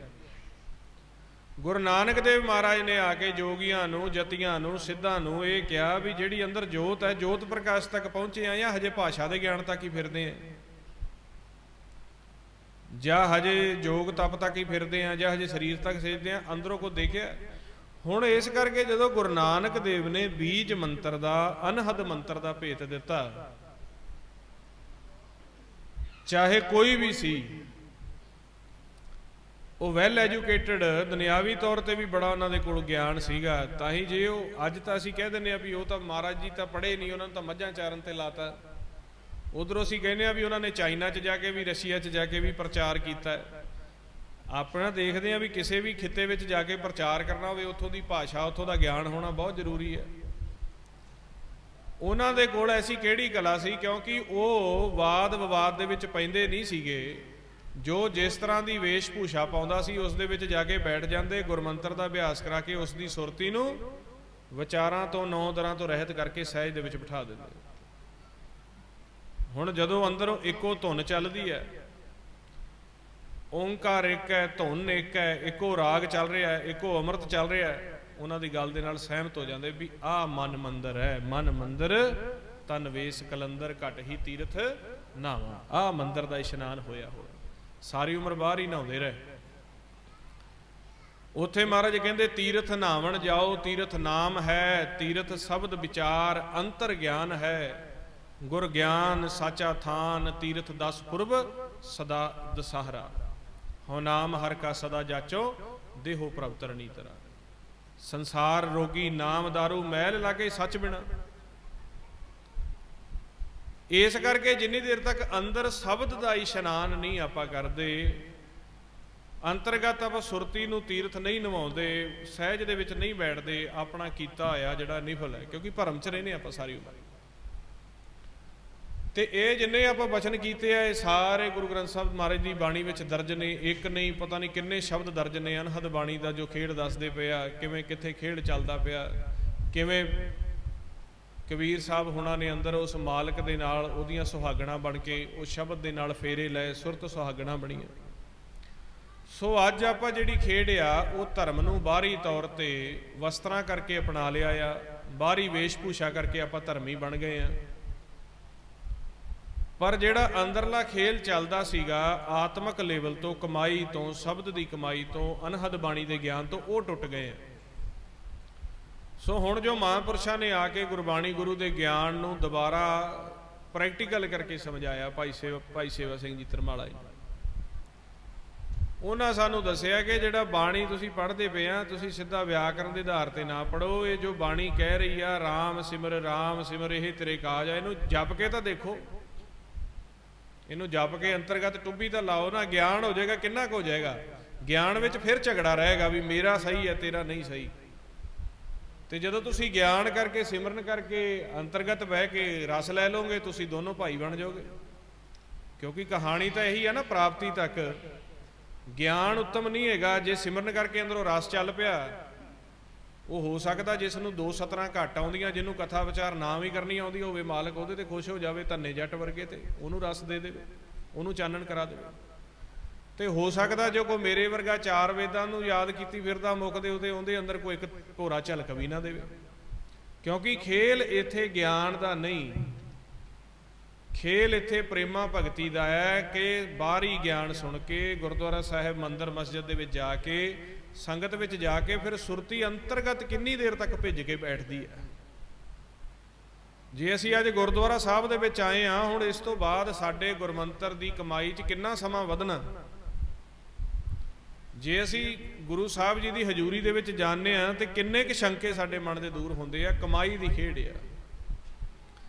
ਜਿਵੇਂ ਜਿਵੇਂ ਸਾਹਿਬ ਦਾ ਸਿਮਰਨ ਕਰਦੇ ਜਾਓਗੇ, ਗੁਰਮੰਤਰ ਤੋਂ ਉੱਪਰ ਜਿਹੜਾ ਉਹ ਅਨਹਦ ਮੰਤਰ ਚੱਲ ਰਿਹਾ, ਉਹਦੇ ਵਿੱਚ ਸੁਰਤੀ ਲਾਉਂਦੇ ਜਾਓਗੇ, ਤੁਸੀਂ ਉਸੇ ਦਿਨ ਤੋਂ ਹੀ ਅਸਲ ਗੁਰਸਿੱਖ ਗੁਰਮੁਖ ਬਣ ਜਾਓਗੇ। ਜਿਹਨੂੰ ਮਹਾਰਾਜ ਕਹਿੰਦੇ ਜਦੋਂ ਸ਼ਬਦ ਦੇ ਵਿੱਚ ਜਾ ਕੇ ਮਨ ਸਮਾਇਆ, ਜੋਤ ਦਾ ਪ੍ਰਕਾਸ਼ ਹੋਇਆ, ਗੁਰੂ ਸਾਹਿਬ ਨੇ ਕਿਹਾ ਅਬ ਮਨ ਉਲਟ ਸਨਾਤਨ ਹੁਆ। ਕਹਿੰਦੇ ਹੁਣ ਬਣਿਆ ਸਨਾਤਨੀ। ਪਹਿਲੇ ਤਾਂ ਬਾਹਰੀ ਤੌਰ ਤੇ ਹੀ ਕਹਿੰਦੇ ਸੀ ਅਸੀਂ ਸਨਾਤਨੀ, ਅਸੀਂ ਭਗਵਾਂ ਪਾ ਲਿਆ, ਮੈਂ ਸਨਾਤਨੀ ਆ ਜੀ। ਮਹਾਰਾਜ ਕਹਿੰਦੇ ਅਬ ਮਨ ਉਲਟ ਸਨਾਤਨ ਹੁਆ ਤਬ ਜਾਣਿਆ ਜਬ ਜੀਵਤ ਮੁਆ। ਜਦੋਂ ਮਨ ਨੂੰ ਜਿਉਂਦਿਆਂ ਜੀ ਸ਼ਬਦ ਨਾਲ ਮਾਰ ਲਈਏ, ਅੰਮ੍ਰਿਤ ਦੀ ਪ੍ਰਾਪਤੀ ਕਰ ਲਈਏ, ਫਿਰ ਸਨਾਤਨੀ ਬਣਿਆ ਜਾਂਦਾ। ਭਗਵਾਂ ਪਾ ਕੇ ਥੋੜਾ ਨਾ ਬਣਿਆ ਜਾਂਦਾ। ਇਹ ਤਾਂ ਸਾਰੇ ਹੀ ਰੰਗ ਮਾਲਕ ਦੇ ਨੇ, ਕੋਈ ਮਰਜ਼ੀ ਪਾ ਲਓ। ਗੁਰੂ ਸਾਹਿਬ ਕਹਿੰਦੇ ਆ, ਗੁਰਬਾਣੀ ਦਾ ਸ਼ਬਦ ਹੈ, ਜੇ ਸਨਾਤਨ ਬਣਨਾ ਹੈ, ਸਨਾਤਨ ਦਾ ਮਤਲਬ ਹੁੰਦਾ ਹੈ ਸਭ ਤੋਂ ਪੁਰਾਣਾ ਅਸਥਾਨ ਜਿੱਥੇ ਰਾਜ ਚੱਲਦਾ ਹੈ, ਉਹਨੂੰ ਸਨਾਤਨ ਕਹਿੰਦੇ ਆ। ਐਸਾ ਪੁਰਾਣਾ ਅਸਥਾਨ ਜਿੱਥੇ ਰਾਜ ਚੱਲਦਾ ਹੋਵੇ, ਜਿਵੇਂ ਆਪਣਾ ਹਿੰਦੁਸਤਾਨ ਦਾ ਰਾਜ ਦਿੱਲੀ ਤੋਂ ਚੱਲਦਾ, ਪਾਰਲੀਮੈਂਟ ਤੋਂ ਚੱਲਦਾ, ਇਸੇ ਤਰ੍ਹਾਂ ਜਿੱਥੋਂ ਕੁਦਰਤ ਦਾ ਰਾਜ ਚੱਲਦਾ ਹੋਵੇ, ਸਭ ਤੋਂ ਪੁਰਾਤਨ ਰਾਜ ਚੱਲਦਾ ਹੋਵੇ, ਉਹਨੂੰ ਸਨਾਤਨ ਕਹਿੰਦੇ ਨੇ। ਤੇ ਸਨਾਤਨ ਉਹ ਆ ਜਿਹੜਾ ਉਸ ਸੱਚ ਦੇ ਨਾਲ ਜਾ ਕੇ ਭੇਦ ਹੋ ਜਾਂਦਾ, ਉਸ ਸੱਚ ਦੇ ਨਾਲ ਚਿੱਤ ਜੋੜ ਲਵੇ ਤੇ ਆਨੰਦ ਦੇ ਵਿੱਚ ਚਲਾ ਜਾਵੇ, ਉਹ ਹੁੰਦਾ ਹੈ ਸਚਿਦਾਨੰਦ। ਸਤ, ਚਿੱਤ ਤੇ ਆਨੰਦ। ਸੱਚ ਕੀ ਹੈ? ਪ੍ਰਕਾਸ਼। ਪ੍ਰਕਾਸ਼ ਦੇ ਨਾਲ ਚਿੱਤ ਜੁੜ ਗਿਆ ਤੇ ਫਿਰ ਆਨੰਦ ਆਉਣ ਲੱਗ ਗਿਆ, ਰਸ ਆਉਣ ਲੱਗ ਗਿਆ, ਉਹ ਸਚਿਦਾਨੰਦ ਹੋ ਗਿਆ, ਉਹ ਸਨਾਤਨੀ ਹੋ ਗਿਆ। ਹੁਣ ਅੰਦਰ ਤਾਂ ਫੁਰਨਿਆਂ ਦਾ ਭਾਂਬੜ ਮੱਚਦਾ ਆ, ਆਗਣ ਵਲਦੀ ਆ, ਦੁਬਦਾ ਆਉਂਦੀ ਆ, ਮਨ ਟੇਕੇ ਨਹੀਂ ਬੈਠਦਾ, ਬਾਹਰੋਂ ਲਿਵ ਲਾਈ ਆ, ਸੁੰਦਰ ਵਸਤਰ ਪਹਿਰੇ ਆ। ਤੇ ਫਿਰ ਮਹਾਰਾਜ ਕਹਿੰਦੇ ਇਹ ਤਾਂ ਕੋਈ ਖੇਡ ਨਹੀਂ, ਨਾ ਕੋਈ ਫਿਰ ਤੁਸੀਂ ਸਿੱਖਾਂ, ਨਾ ਤੁਸੀਂ ਸਨਾਤਨੀਆਂ, ਨਾ ਤੁਸੀਂ ਬ੍ਰਾਹਮਣ, ਤੁਸੀਂ ਮਨਮੁਖ। ਬ੍ਰਾਹਮਣ ਸੋ ਜੋ ਬ੍ਰਹਮ ਵਿਚਾਰੇ, ਜਿੰਨੇ ਬ੍ਰਹਮ ਦੇ ਵਿੱਚ ਚਲਿਆ ਗਿਆ, ਪ੍ਰਕਾਸ਼ ਹੋ ਗਿਆ, ਉਹ ਬ੍ਰਾਹਮਣ ਹੈ। ਬ੍ਰਹਮ ਬਿੰਦੈ ਤਿਸ ਦਾ ਬ੍ਰਹਮਤ ਰਹੈ, ਏਕ ਸ਼ਬਦ ਲਿਵ ਲਾਏ, ਨਵ ਨਿਧੀ 18 ਸਿੱਧੀ, ਪਿੱਛੇ ਲੱਗੀਆਂ ਫਿਰਾਂ ਜੋ ਹਰ ਹਿਰਦੇ ਸਲਬ ਸਾਹਿਬ। ਸਿੱਖ ਕੌਣ ਹੈ? ਕਹਿੰਦੇ ਸੋ ਸਿੱਖ ਸਖਾ ਬੰਧਪ ਹੈ ਭਾਈ, ਜੇ ਗੁਰ ਕੇ ਭਾਣੇ ਵਿੱਚ ਆਵੈ, ਆਪਣੇ ਭਾਣੇ ਜੋ ਚੱਲੇ ਭਾਈ ਉਜੜ ਚੋਟਾ ਖਾਵੇ। ਇਸ ਕਰਕੇ ਮਹਾਰਾਜ ਨੇ ਸਾਰਾ ਇਹ ਆਤਮਿਕ ਖੇਲ ਜੋ ਸਮਝਾਇਆ ਗੁਰੂ ਪਿਆਰਿਓ, ਆਪਾਂ ਨੂੰ ਗੁਰਮੁਖਾਂ ਨੇ, ਗੁਰਸਿੱਖਾਂ ਨੇ ਸਮਾਂ ਬਖਸ਼ਿਆ। ਪਹਿਲੋਂ ਵੀ ਆਪ ਜੀ ਦੇ ਰਲ ਮਿਲ ਕੇ ਦਰਸ਼ਨ ਹੋਏ ਸੀ। ਅੱਜ ਤੋਂ ਹੁਣੇ ਤੋਂ ਸੁਣ ਕੇ ਗੁਰਬਾਣੀ ਗੁਰੂ ਨੂੰ ਵਿਚਾਰ ਕੇ ਆਪਾਂ ਪ੍ਰੈਕਟੀਕਲ ਸ਼ੁਰੂ ਕਰੀਏ। ਜੋ ਸਾਧੂਆਂ ਨੇ ਐਸਾ ਇਹ ਸਮਾਂ ਬਣਿਆ ਕਲਯੁਗ ਦਾ, ਇਸ ਦੇ ਵਿੱਚ ਬੜਾ ਸੁਖੈਣ ਕਰਕੇ ਆਪਾਂ ਨੂੰ ਭੇਤ ਬਖਸ਼ਿਸ਼ ਕੀਤਾ ਹੈ। ਗੁਰਮੰਤਰ ਦੀ ਕਮਾਈ ਕਰਕੇ ਸਵਾਸ ਗ੍ਰਾਸ ਆਪਾਂ ਤਰੀਕਾ ਵੀ ਦੱਸਿਆ, ਜਪ ਕੇ ਅੰਤਰਗਤ ਸੁਰਤ ਨੂੰ ਜੋੜ ਕੇ ਬੈਠੀਏ, ਵਿਚਾਰਾਂ ਤੋਂ ਰਹਿਤ ਕਰੀਏ। ਨਹੀਂ ਤਾਂ ਪੰਜਾਂ ਦੂਤਾਂ ਨੇ ਵਿਚਾਰ ਦਿੱਤੀ ਜਾਣੇ ਆ, ਰੋਜ਼ ਦਾ ਰੋਜ਼ ਨੇਤਰ ਖੋਲ੍ਹਦਿਆਂ ਵਿਚਾਰ ਚੱਲ ਪੈਂਦੇ ਆ, ਤੇ ਵਿਚਾਰਾਂ ਦੇ ਵਿੱਚ ਫਿਰ ਅਗਨ ਵੱਧ ਜਾਣੀ ਆ, ਵਿਚਾਰਾਂ ਦੇ ਵਿੱਚ ਸਾਡਾ ਨੁਕਸਾਨ ਹੋ ਜਾਣਾ, ਸਾਰਾ ਜੀਵਨ ਹਾਰ ਜਾਵਾਂਗੇ। ਅਖੀਰ ਜਦੋਂ ਆ ਜਿਹੜੀ ਗਿਣਤੀ ਦੀ ਪੌਣ ਮਿਲੀ ਹੋਈ ਹੈ ਰੁਕ ਜਾਣੀ ਆ, ਸਾਨੂੰ ਬਾਹਰ ਕੱਢ ਦਿੱਤਾ ਜਾਣਾ। ਕਾਇਆ ਜਿਹੜੀ ਆ ਉਹ ਇੱਥੇ ਰੁਲੂਗੀ, ਮਨ ਅੱਗੇ ਯੁਗਾਂ ਦੇ ਵਿੱਚ ਰੁਲੇਗਾ। ਸੋ ਇਸ ਤਰ੍ਹਾਂ ਆਪ ਦੀ ਜੀਵਨ ਯਾਤਰਾ ਨੂੰ ਵਿਚਾਰਦੇ ਹੋਏ ਇੱਥੋਂ ਦੇ ਮਾਲਕ ਦੇ ਲਾਹੇ ਖਜ਼ਾਨਿਆਂ ਨੂੰ ਆਪਾਂ ਪ੍ਰਾਪਤ ਕਰੀਏ। ਅਨਹਦ ਬਾਣੀ ਅੰਮ੍ਰਿਤ ਰਸ ਦੇ ਵਿੱਚ ਜਾ ਕੇ ਆਸਨ ਲਾਈਏ। ਜੇ ਸਾਨੂੰ ਆਪ ਨਹੀਂ ਲਾਉਣਾ ਆਉਂਦਾ, ਜੋ ਐਸੇ ਗੁਰਮੁਖ ਸ਼ਬਦ ਦਾ ਅਭਿਆਸ ਕਰਦੇ ਆ, ਕਰਾਉਂਦੇ ਆ, ਜਿੱਥੇ ਵੀ ਸੰਗਤ ਹੁੰਦੀ ਹੈ ਨਾਮ ਸੱਚ ਨੂੰ ਦ੍ਰਿੜ ਕਰਾਇਆ ਜਾਂਦਾ ਹੈ, ਵਿਚਾਰ ਕਰਕੇ ਆਪਾਂ ਲਾਹਾ ਲਈਏ। ਬਾਕੀ ਇਹ ਜੋ ਸ਼ਬਦ ਦਾ ਅਭਿਆਸ ਅਤੇ ਅਕਥ ਕਥਾ ਦਾ ਭੇਤ ਹੈ, ਇਹ ਅੱਜ ਕੱਲ੍ਹ ਦੇ ਯੁੱਗ ਦੇ ਮੁਤਾਬਕ ਆਨਲਾਈਨ ਕਲਾਸ ਵੀ ਆਪਣੀ ਚੱਲਦੀ ਹੈ, ਸਵੇਰੇ 5 ਤੋਂ 6, ਸ਼ਾਮੀ 7:30 ਤੋਂ 8:30। ਉਹ ਟੈਲੀਗ੍ਰਾਮ ਨਾਮ ਦਾ ਸੌਫਟਵੇਅਰ ਹੈ, ਉੱਥੇ ਪ੍ਰਭ ਮਿਲਨੇ ਕਾ ਚਾਉ ਟੋਹਾਣਾ ਨਾਮ ਤੇ ਆਨਲਾਈਨ ਕਲਾਸ ਲੱਗਦੀ। ਸਾਰਾ ਇਹ ਭੇਤ ਗੁਰੂ ਗ੍ਰੰਥ ਸਾਹਿਬ ਮਹਾਰਾਜ ਜੀ ਦੀ ਗੁਰਬਾਣੀ ਦਾ, ਜਿਹਦਾ ਪ੍ਰੈਕਟੀਕਲ ਭਾਈ ਸਾਹਿਬ ਭਾਈ ਸੇਵਾ ਸਿੰਘ ਜੀ ਤਰਮਾਲਾ ਜੀ ਨੇ ਕਰਕੇ ਆਪਾਂ ਨੂੰ ਸਾਰਿਆਂ ਨੂੰ ਦੱਸਿਆ। ਉਹਨਾਂ ਨੇ ਆਪ ਦੀ ਦੇਹ ਦੇ ਨਾਲ ਨਹੀਂ ਜੋੜਿਆ, ਆਪ ਦੇ ਆਕਾਰ ਦੇ ਨਾਲ ਨਹੀਂ ਜੋੜਿਆ। ਉਹਨਾਂ ਦੇ ਇਹੀ ਵਚਨ ਨੇ ਵੀ ਜਿੰਨਾ ਹੁਣ ਤੁਹਾਨੂੰ ਦੱਸਿਆ ਹੈ, ਇਹ ਆਪ ਦਾ ਗੁਰਬਾਣੀ ਵਿੱਚੋਂ ਖੋਜ ਕੇ ਸ਼ਬਦ ਦੀ ਕਮਾਈ ਕਰਕੇ ਆਪ ਦੇ ਜੀਵਨ ਦਾ ਉਧਾਰ। ਸੋ ਆਪ ਜੀ ਦੇ ਨਾਲ ਇਹਨੇ ਵਚਨ ਕਰਦਿਆਂ ਅੱਖਰ ਵਾਧੇ ਘਾਟੇ ਹੋ ਜਾਂਦੇ ਨੇ। ਬਹੁਤ ਬਹੁਤ ਧੰਨਵਾਦ ਹੈ ਗੁਰਦੁਆਰਾ ਸਾਹਿਬ ਜੀ ਦੀ ਪ੍ਰਬੰਧਕ ਕਮੇਟੀ ਦਾ, ਗੁਰੂ ਘਰ ਦੇ ਹੈੱਡ ਗ੍ਰੰਥੀ ਸਿੰਘ ਸਾਹਿਬਾਨ ਜੀ ਦਾ, ਮੈਨੇਜਰ ਸਾਹਿਬਾਨ ਜੀ ਦਾ, ਪ੍ਰਧਾਨ ਸਾਹਿਬ ਜੀ ਦਾ, ਇਲਾਕੇ ਦੀਆਂ ਸੰਗਤਾਂ ਨੇ ਜਿਨ੍ਹਾਂ ਨੇ ਰਲ ਮਿਲ ਕੇ ਸਾਰਾ ਸਮਾਗਮ ਦਾ ਪ੍ਰਬੰਧ ਕੀਤਾ, ਉਦਮ ਉਪਰਾਲੇ ਕੀਤੇ। ਸਤਿਗੁਰ ਜੀ ਆਪ ਜੀ ਦੇ ਉੱਪਰ ਨਾਮ ਦੀ ਕਿਰਪਾ ਵਰਸਾਉਣ। ਇਸੇ ਤਰ੍ਹਾਂ ਸ਼ਬਦ ਸੱਚ ਦੀਆਂ ਕਮਾਈਆਂ ਚੱਲਦੀਆਂ ਰਹਿਣ, ਕਿਉਂਕਿ ਮਹਾਰਾਜ ਦਾ ਬਚਨ ਹੈ ਕਲ ਤਾਤੀ ਠੰਡਾ ਹਰਨਾਉ। ਸੋ ਉਹਨਾਂ ਦੇ ਵਾਕ ਦੇ ਮੁਤਾਬਕ ਚੱਲਦੇ ਹੋਏ ਸਿੱਖੋ ਸ਼ਬਦ ਪਿਆਰਿਓ ਜਨਮ ਮਰਨ ਕੀ ਟੇਕ। ਵੱਧੋ ਵੱਧ ਸ਼ਬਦ ਦਾ ਅਭਿਆਸ ਕਰਨਾ ਹੈ, ਮਨ ਨੂੰ ਪੰਜਾਂ ਦੂਤਾਂ ਦੇ ਨਾਲ ਰੋਕਣਾ ਹੈ। ਵਿਚਾਰ ਕਰਦਿਆਂ, ਬਾਣੀ ਗੁਰੂ ਉਚਾਰਨ ਕਰਦਿਆਂ ਅੱਖਰ ਵਾਧੇ ਘਾਟੇ ਦੀ ਭੁੱਲ ਚੁੱਕ ਖਿਮਾ ਕਰਨੀ ਜੀ।